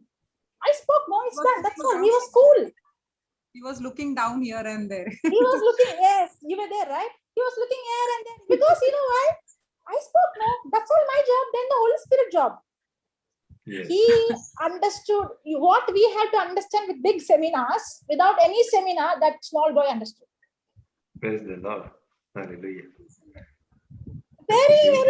And then there was, and she said her son has a, what is that? A back little bent. Okay. Oh, Mitsu has come. Okay. A back little bent. So I told, she used a word that he may not understand what it is. Because he's not seeing the person. No? So I told Enoch, the back is like this. You have to speak so that the back becomes straight. Okay. And I told, speak to the spine and all. He did not speak all those things. Okay. He spoke in the name of Jesus. Yes, he said the back, the spine to become straight. And then he used a word. He said, everything that is not in order, I speak to come back in order. I did not tell him that. Hallelujah. I did not tell him that. He was cool. And he understood how it works. He knew it is not him. All that he has to speak faith, that's all. And he has a practice already in his home, his grandmother's knees, his grandmother's back, all that he fixes. So he knows how it works. He knows it is not new for him. He has already seen, even in his body, he knows how it works. And he knows it is not me. I only have to speak. The Holy Spirit will do the job. And then Aliston came. Aliston, what was your experience, Aliston? Let me ask him. My experience was when I was doing that prayer, that person was completely healed. He had said he was completely healed. The pain had just disappeared. And when I was doing the prayer, I was like, Holy Spirit, you are bringing this into manifestation, not me, you. And because of that, it was amazing. It was a miracle. Praise God. Because by the Holy Spirit brought it from the unseen to the seen. The lump also disappeared. Yeah. Praise God. Thank you, Jesus. And I tell you, brother, if these children come out, and I would like all the children, anybody can come on this panel, okay? Because if you all come and use this platform and start learning, I would invite you, send your children also. If they would come and do, they would get such confidence. Tomorrow when they go out, they know how it works. They know they know how to depend on the Holy Spirit. They know the preaching is not just preaching, but with demonstration. Yes. Hallelujah. Praise God. I really enjoyed. Yesterday I was like, wow, when I saw this, yes, Mitsu also was there, Sister Jacqueline was there, everybody there. But when I see the children doing it, and they get it they understand it better than the elders. That's the key. When I saw their face, no, I'm like, they got it. They got it. It is so simple, actually. Their simplicity is what is helping them. They're very simple, no? That is helping them. Our reasoning is what is actually stopping us. Exactly. We have to be like children to enter the kingdom of God. We have to be children. You know what is the quality of a children? I used to ask, Lord, what do you mean by being like a children? If you see a small children, they are very dependent. Okay, and they don't have any. They are very simple. They're quick actually to discern. They actually can, when somebody comes and speaks the truth, they're quick to understand the truth. Simple. But when we have too much of the knowledge of the world and all those things, that's when our heart becomes hardened. I think today the sensitive heart teaching became very practical teaching. Yes, That's very right. true, sister. Thank God. I And think this we is the have time to most of the people needed this teaching, sister. Yes, Praise yes, God. brother. Yes. And we have to undo many things also. Yes, yes. Praise God. It is more about, now whenever the doubt comes of healing, it's about how to change the other person. But the answer is, it's more about how do you tune your heart to the Lord. That's the answer. Yes. The more you ask questions how to change the other person, you'll go frustrated. Yes. That's why the answer is, don't focus on changing the other person's heart. I have to tune my heart. You have to come to a place where the voice of God should be more real than anybody's voice in your life. That's why I said, when you see Jesus, how Jesus was with the Father, how Jesus heard the voice of the Father. When the storm came, okay, how Jesus' heart was so sensitive that he knew what to do at that time. That's how sensitive my heart has to be. It is more about, when I see this Bible, people walking with the Lord, Enoch walking with the Lord, Joshua walking with the Lord, Paul walking with the Lord, when I see the relationship, I understand that relationship is the secret for the manifestation. That relationship is the secret for the revival. That relationship is the secret wherever they went, they were able to impact people. And when we start to have that relation, without the word, there is no relationship. To know him, you should know the word. Now, whenever I say the word, there is two kinds of knowing the word. One is knowing as a head knowledge. Another one, knowing as experience. Now, whenever you go into a head knowledge, it becomes very, very dangerous. Then everything will become a theory. Okay? And then you will know the answer for every question. Then you will become like a scholar. That's why you can never learn swimming in a classroom. You have to jump into the water. So true. Yes. So true. Yes. Yes. It's the same. The theory should never be always theory. It has to become alive when I practice it, when I step out. But stepping out without the relationship will again burn you. You will go frustrated because you will try to do things with your own effort. There is a balance. Amen. Yes. Amen. Praise God. That's why it is when I say studying the word, go deep into the word of God. I'm not talking about going into so many teaching. Today morning I was telling, Sister Jessie was there and she was little. I felt like she's overwhelmed because I see her every time writing notes. Right? Even I can't do what she's doing. Okay, she's trying to capture word by word, word by word. Excellent. She has a beautiful gift. But don't go into too much into I want to write everything. No. Don't be in a mindset of finishing the syllabus. If I come here, if I have to finish the Mammon teaching syllabus, I can finish. But then it is not about finishing the syllabus. Anything that you take, it is not about finishing the syllabus, but it is how much you go into it. It is not about how much you study like this, but it is about how much you study like this. Are you understanding? How much we have understood. How much you understand, how much you have. What is the difference between knowledge and wisdom?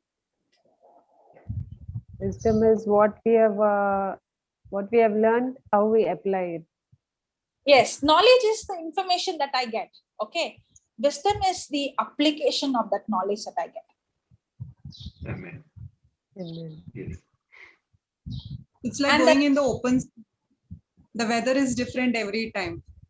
So the Holy Spirit will show how to go. Like the fishermen, if they just learn the theory how to go fishing, it's of no use because the weather is always different. So yes. The same way. Yes. It is like you having the GPS voice and the GPS map. Okay? Don't go only by the voice. You will be deceived. Don't go only by the map. Go with the map, and the map is the written word of God. The voice is the revelation that you get when the logos becomes the remas. Oh, praise God. Wow, we'll write down this, sister. And the remas, see, the logos will become rema only when you step out. Yes. Sister, can you give this point? We'll write. Okay, I'll give, but it won't come the same way. Okay, you need the map and you need the Google Voice. If you are going to only have the voice, you will be lost. We need.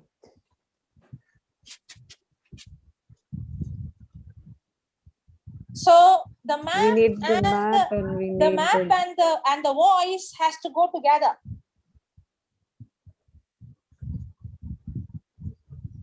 The map is the written word of God.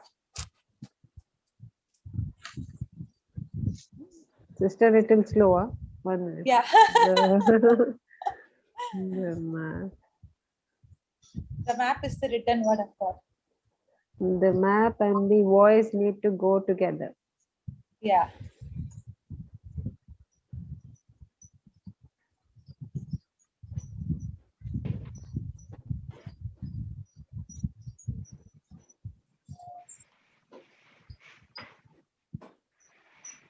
The map and the voice has to go together. The map is the word of God. Yeah. Is the written word of God. The map. Yeah. Is and the voice is the revelation, the rema. Revelation. The rema word.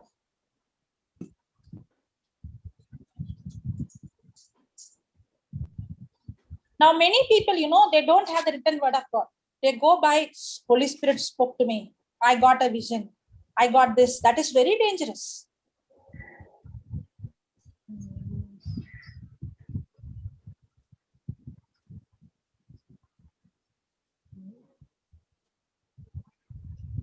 Praise God.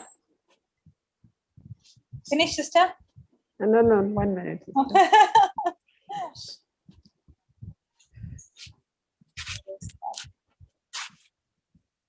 See how the Holy Spirit gives example, no? Yes, Yes, that is wonderful, it. sister. Praise the Lord. Praise the Lord. Praise God. Is this okay? The word, Yeah. we need the map and the voice. The map is the map Written and the word of voice God. need to go together, and the map is the written word of God, and the voice is the Rhema word. Yes. Praise God. Yes. Now, many times what happens is a person goes on, I heard the voice saying, the Lord saying, but they don't have the word. When you don't have the word, the voice you're hearing will be the voice of a stranger. You will be deceived. Okay? Yes. When you have only the written word of God and you don't have the Rhema, then it becomes a theory. You know all the right answer, but there is no protection. It's not protected. There's no manifestation. There's no result.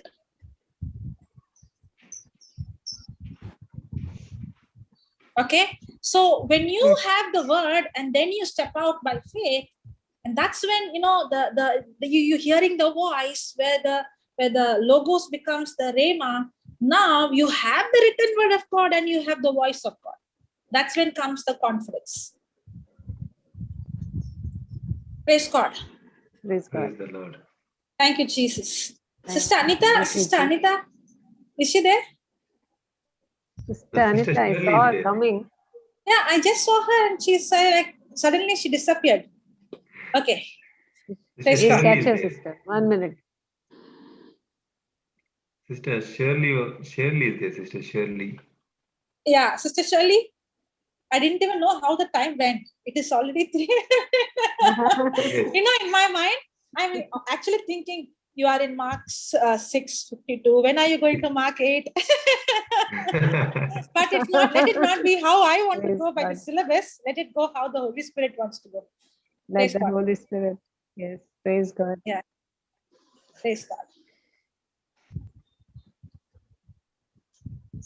Yeah, Shirley also not there. She's also moved out, is it? Okay. Praise God. Sister Praise God. Crystal.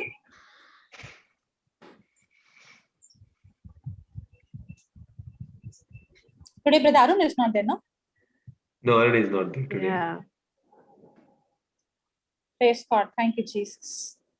Thank you, Jesus. Are you in touch with that sister, Cheryl? Okay, she's asking to unmute. Sister Crystal. Praise God, sister. Praise God. Praise God. Yeah, Praise sister. God. Yes. Sister, can I share one thing, sister, please? Yes, please. Yeah. Yeah.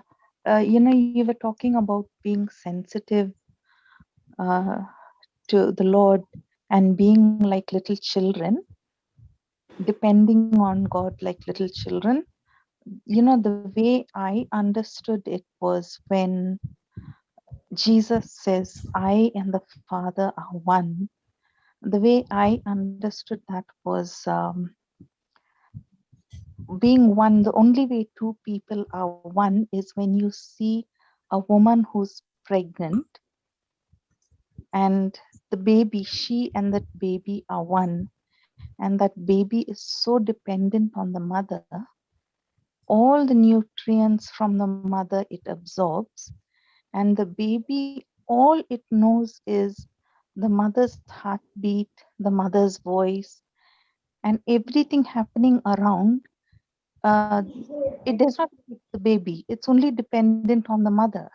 The mother's reaction, like affects the baby. So Exactly. this, Exactly. yes. So this That's was how exactly what it is. What you're saying is that's what even I understood. How a baby is dependent. That's how yes. I have to be like a baby depending on my father. That's exactly what the scripture says. I understand. That's a fantastic example what you gave, like how the umbilical cord, everything that is coming from the mother into the baby, that's how I have to be dependent on the father, and I have to completely depend on his word. That Praise dependency. Yes. Yes. Wonderful. Praise God. Praise God. Wonderful. Praise God. The problem is we become self-dependent. We depend on money. We depend on our talents. We depend on our gifts. We depend on our knowledge. And that's why we struggle. So we have to become like children, to depend on the parent, to depend on the mother. As you said, that was a very good example in the womb. All the mother knows is the world is, the child baby knows is the world is completely their mother. It's completely dependent on the mother. That's how I have to be completely depending on the father. Yes. Praise God. Just like how the child is immobile without the parent. Even after the baby is born, if you see a child has to depend. The child will not say, you don't need to pay my fees. No, the child is completely dependent.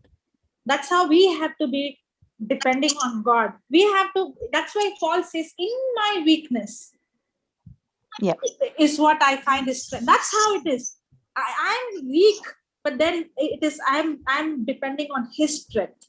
That's when his strength is revealed in my weakness, because I am depending on him. Yes. Yes, sister.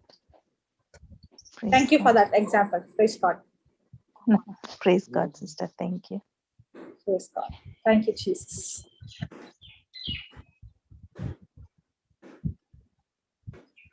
So, anybody else? You can raise your hand and you can share, you can ask questions. I was thinking I could take Sister Anita at the end, and she's not there. Okay. If you're there on the YouTube, Sister Anita, please join us. Ashton, you want to ask or add anything?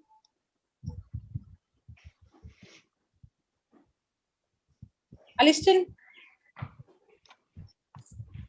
No. Nice teaching. Praise the Lord. Praise the Lord. Aliston, did you learn anything new yesterday? Yes. What did you learn new? What you did not know earlier, and what you learned yesterday? Can you say something? Yeah, the part where you taught me about you have to speak to the joints to be lubricated, and to the tendons and ligaments and the cartilages. By now he's saying it so fluently. Okay. So okay. Again, it is very easy to pinpoint when you see a sickness. Okay. Now, when you know exactly what has to be spoken, for example, for what is that? Arthritis. You know exactly how to pinpoint. Okay, then you have confidence. There might be a list in times that you may not know what the sickness is. At that time, don't use too much thinking, I don't know. No. Attack whatever is the sickness, I rebuke you, get out. Whatever is the pain, I command you, get out. Okay? Don't get stuck. In case if you don't know the sickness, or in case if you don't know the name of the problem, you don't need to know. The devil will understand. The devil, when you say in the name of Jesus, you devil get out, the devil understands. He will obey. Yeah? Yes. Praise God.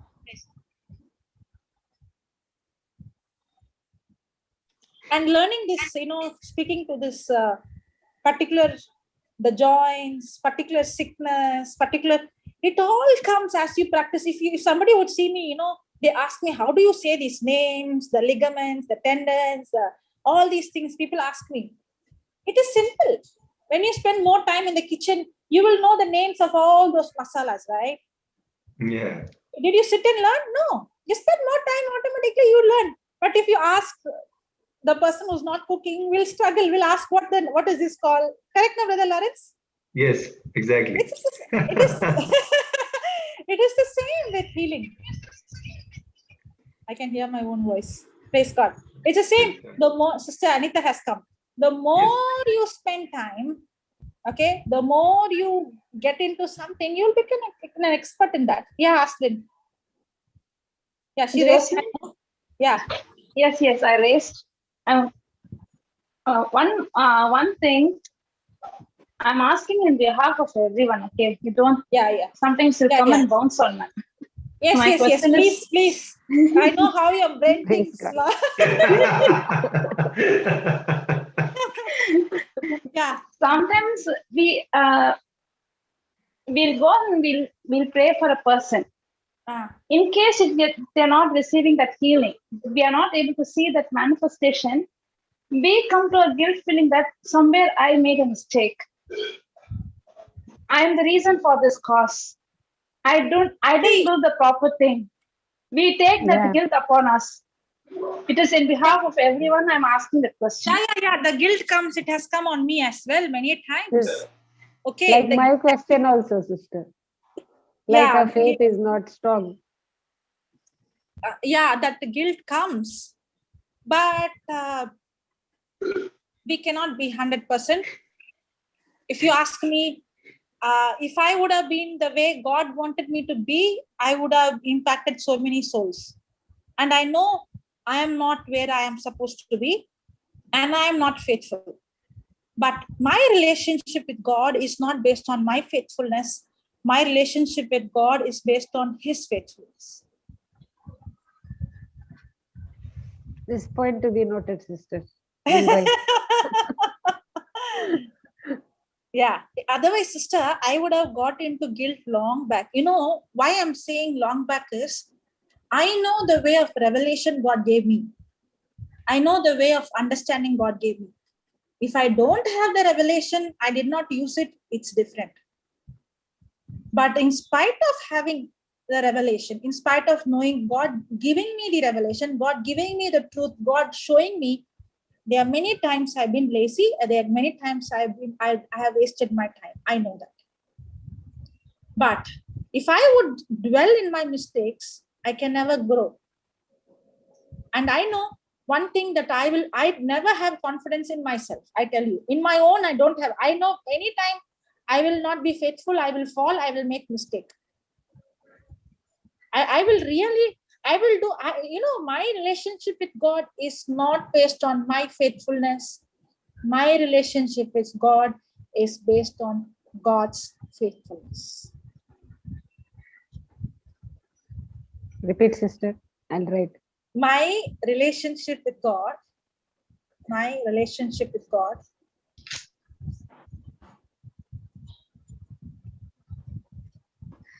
is not based on my faithfulness. My relationship with God is not based on my faithfulness to God.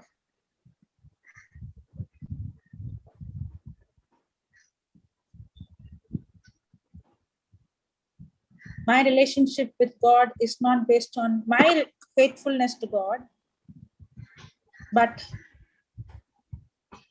God's faithfulness to me. my relationship to God is based on His faithfulness to me.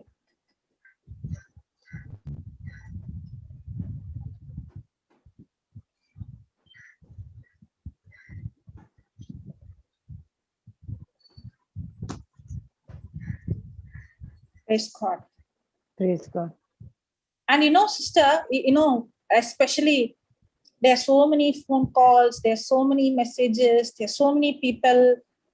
There is so much of time. I won't say I don't have time. There's so much of time. And many times I could not reach too many people. I could not keep up my promise. I could not get back to the call. I could not help those people. There's sometimes I would have slept or I would have been somewhere. After that, I've got message that person died. It happens. It is not that it doesn't happen. But then I understood that God is not expecting me to do everything. Okay? And God is not seeing me to be 100% perfect. God loves me with all my imperfection. He loves me just as I am. Okay? And in all that weakness, He's still ready to use me. If you are going to go into guilt, that guilt will actually stop you from bringing God's potential out of you. Okay? So, I don't know how to explain this, but in this relationship, if we focus on our weakness, then that will again put us in a bondage. In this relationship, we are going to be weak. I know I'm going to be weak. I know I will fall. I know I will not be faithful. I know that I will not be perfect. I know I make mistakes. But yet, my confidence is not on me. My confidence in Christ. Christ. Amen. Amen.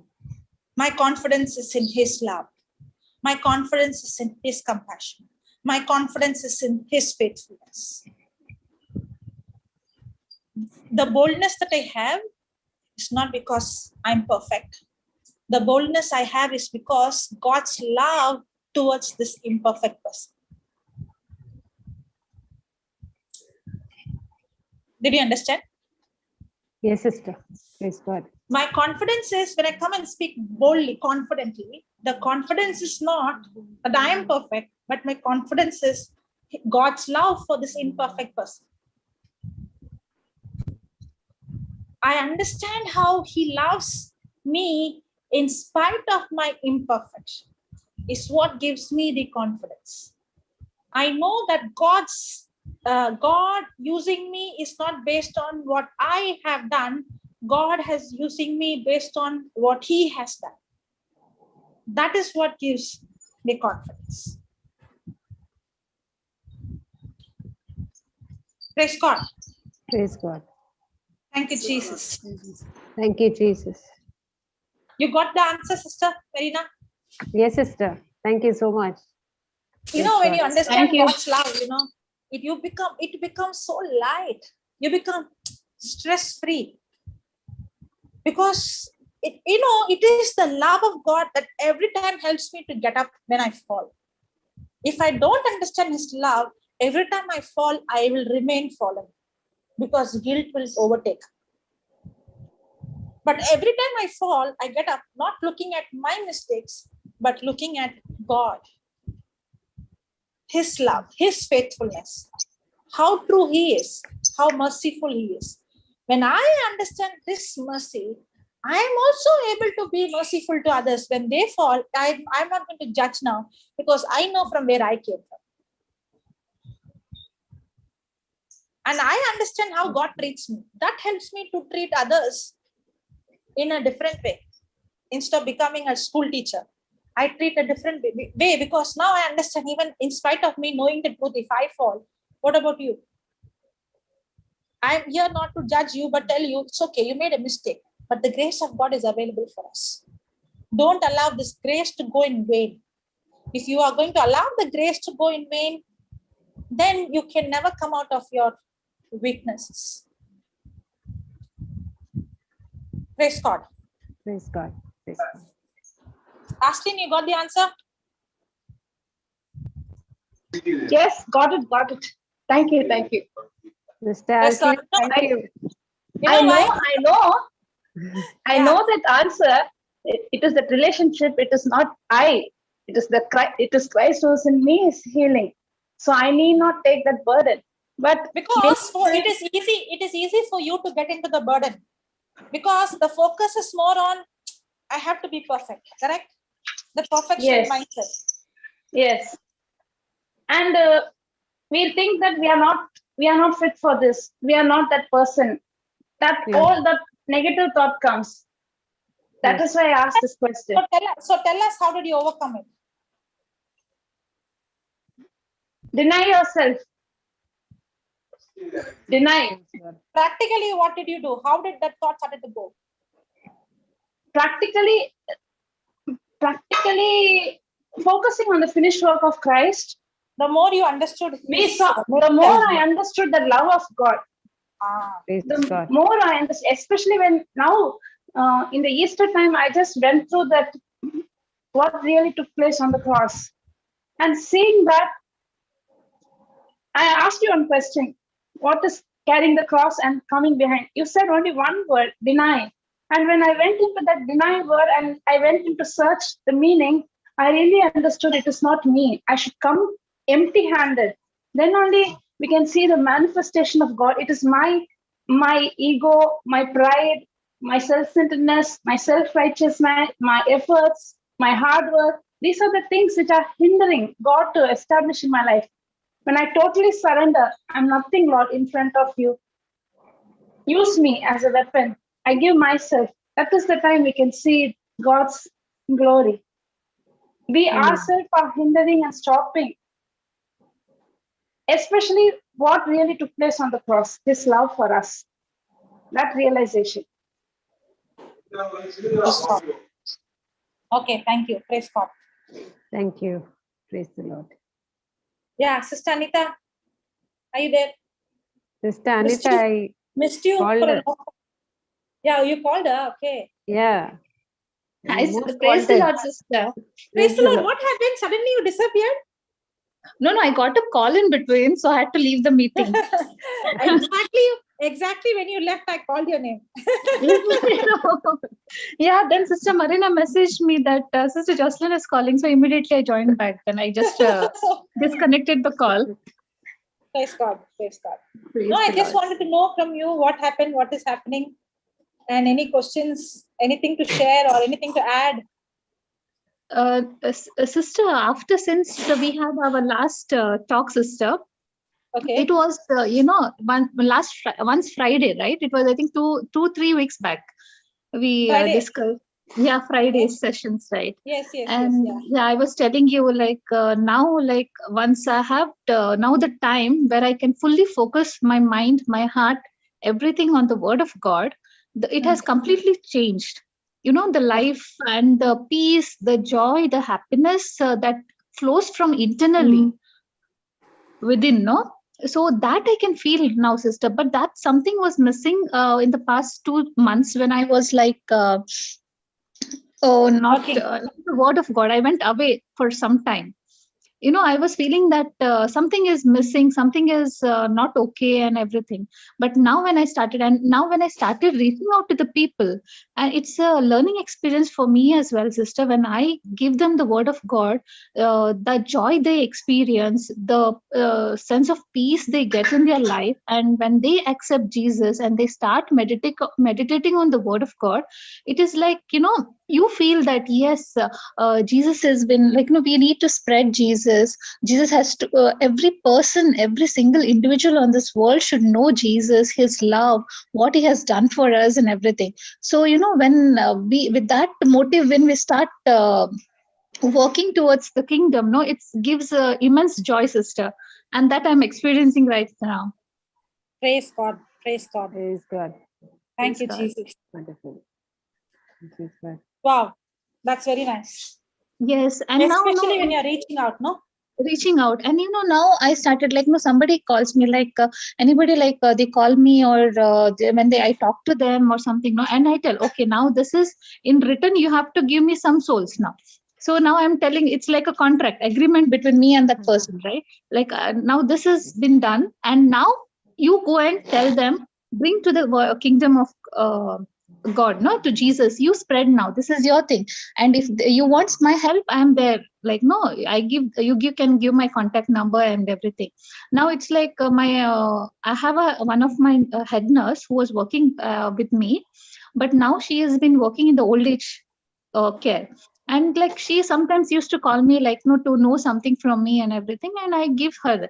I tell, now see, it is your turn now. Since I have given you this thing, whatever you wanted, now you give me what I want, and now you will give me the contact, the people who are in pain, who are in sickness and everything, whom I can reach out and whom I can share the good news of the Lord. Good way of marketing, huh? Yes. So it is every people I meet, I just make with them that thing. No, now okay, now this is done. Now you do this to me. Praise God, praise God. And all that you wanted is some souls. Yes. Not anything else. Wonderful. Not anything else. Yes, so that they can also experience, sister, the joy, the peace, and the health, wealth, prosperity, whatever the kingdom of heaven, the Lord Jesus has made for us through that works of His on the cross. So I just want the people to know that and accept Him. Yes. Praise God. You will become addicted to this life, sister, and then you won't be able to come out. Yes, it's so addicting now. No, when you get one soul, it was no, I want children's. No, once they taste the chocolate, they ask for more and more and more and more, and then the pleasure is wow. Yeah, it's like that. No, other day I was telling, no, once you give the children, small child who has tasted the chocolate for the first time, they no, ask every time, no, I need some more. So it's like that now. Yeah. Praise God. Praise the Lord. Praise God, sister. Thank you. I remember when I in the beginning, when we saw, you were so confused. You were thinking, I don't know what God has for me. I don't know what to choose, which way to go. You were very confused. Remember? Yes, I was confused. I was like, no, so much into like depressed, like, no, I was getting frustrated, irritated. I was screaming at my husband. Thank God he's in the word of God. So he helped you to take the right direction. Yes, he used to tell me the word of God. That time also, even I used to get irritated, no, sometimes, no, that time when my mind was not at peace. But now my heart is at peace. So everything is at peace. Praise God. Praise God. Praise the Lord. Praise God. Thank you, Jesus. Praise Thank God. you. Praise the Lord, sister. Yes, Brother Lawrence. Praise God. It's wonderful, Praise sister. Wonderful Praise to hear. It's a wonderful teaching today. We have started from a hardness of heart, but we are, a little bit we are turned into the healing part. And I think it's very important for this time because many phone calls we receive and we all are in worry and fear. Most of the people, I don't say all, those who are, So it's good to have this kind of a Bible study that we can ask the questions and we can get the reply answer back, and we can understand and we can implement those truths in our life. So this is what Jesus has done, that he preached, his teachings, preachings, and after the demonstration. So we are really happy here now. So the teaching and preaching has been done. So if anything demonstration needed, you can raise your hands up if anyone is new there. So we are really we teach you for another one more step how to receive your healing.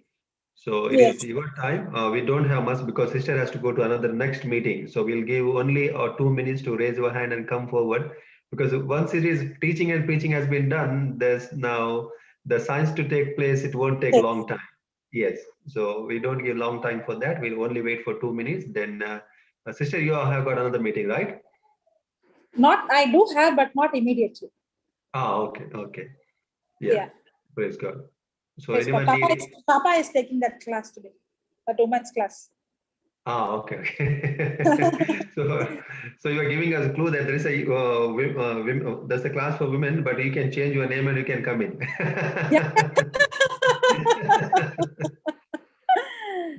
Even if you come with your name, they will not put you out, brother.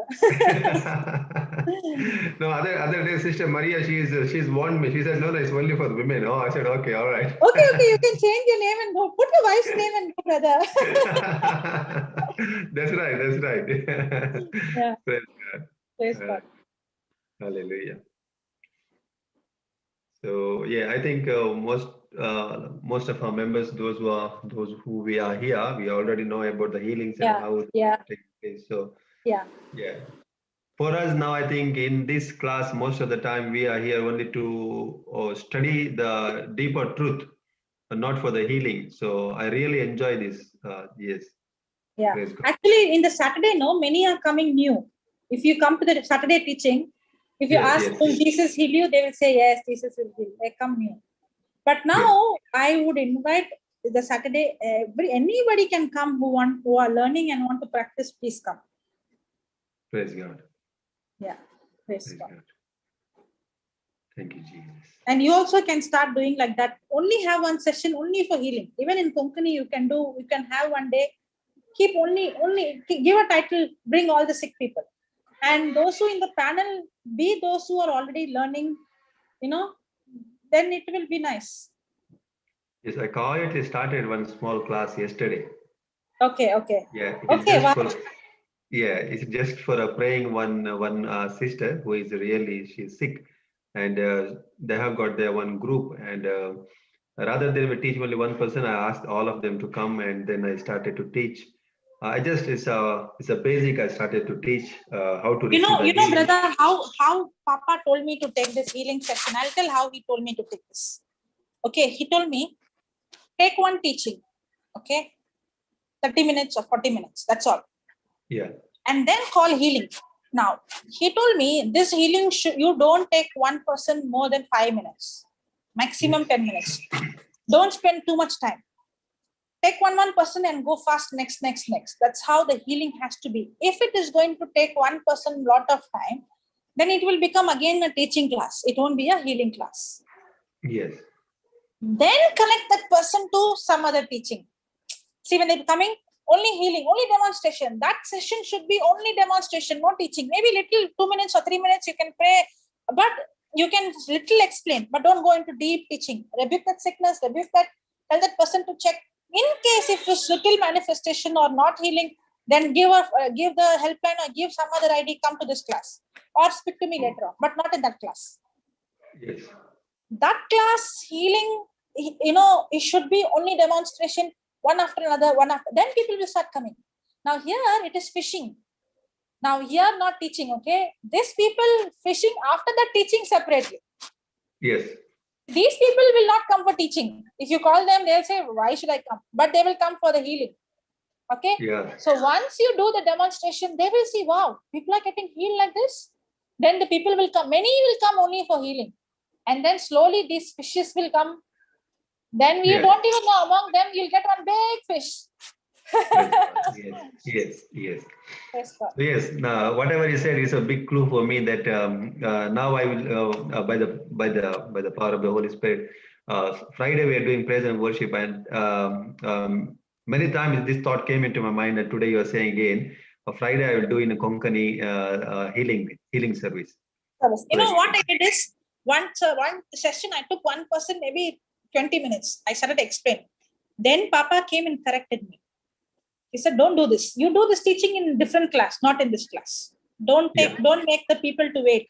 If you take one person and others will not wait, they will go off because they did not come for the teaching. They have come for healing. Give not more than 5 minutes for a person. Go fast. Next. Praise God. Then I understood and it worked. And I saw, okay, that's how I'm learning. Praise the Lord. Hallelujah. Praise God. Yes. Today another truth revealed, and we are going to start. We are going to put that truth in our heart. I know, brother, I'll tell you, brother, those who come from that, more than English, the people from that local language, it will be very easy for you. Yes. It will be easy because they are understanding the mother tongue better than you speaking in English. They get connected, even if they know English. Getting in the mother tongue is even more easier. And you will see giants there. They look simple people, but don't underestimate by seeing them outside. We don't even know what kind of potential is inside of them. Praise God. Yes, definitely. Praise the Lord. So now this is an announcement over here by Faith. Next Friday in Konkani, there is a healing service, 7:30 Melbourne time. So all are invited. Amen. Praise the Lord. Praise God. Praise the Lord. Praise God. Okay. So who's going to do the closing prayer? Is anyone interested in the participants? Closing prayer? Anyone, those who don't know English? Very nice. Come. Praise Can God. I do, brother? Yes, sister, please. Yes. Thank you, Holy Spirit, for revealing us so many truths today. We were struggling in so many areas. Thank you for helping us to bring a revival in our land where the people are just waiting for healing. Thank you, Holy Spirit, for touching our hearts and helping us to learn that we have to be sensitive and we have to place ourselves where Jesus was. And then the manifestations will come and the revival will come and so many people will be healed. Thank you, Lord, for opening our hearts to these teachings.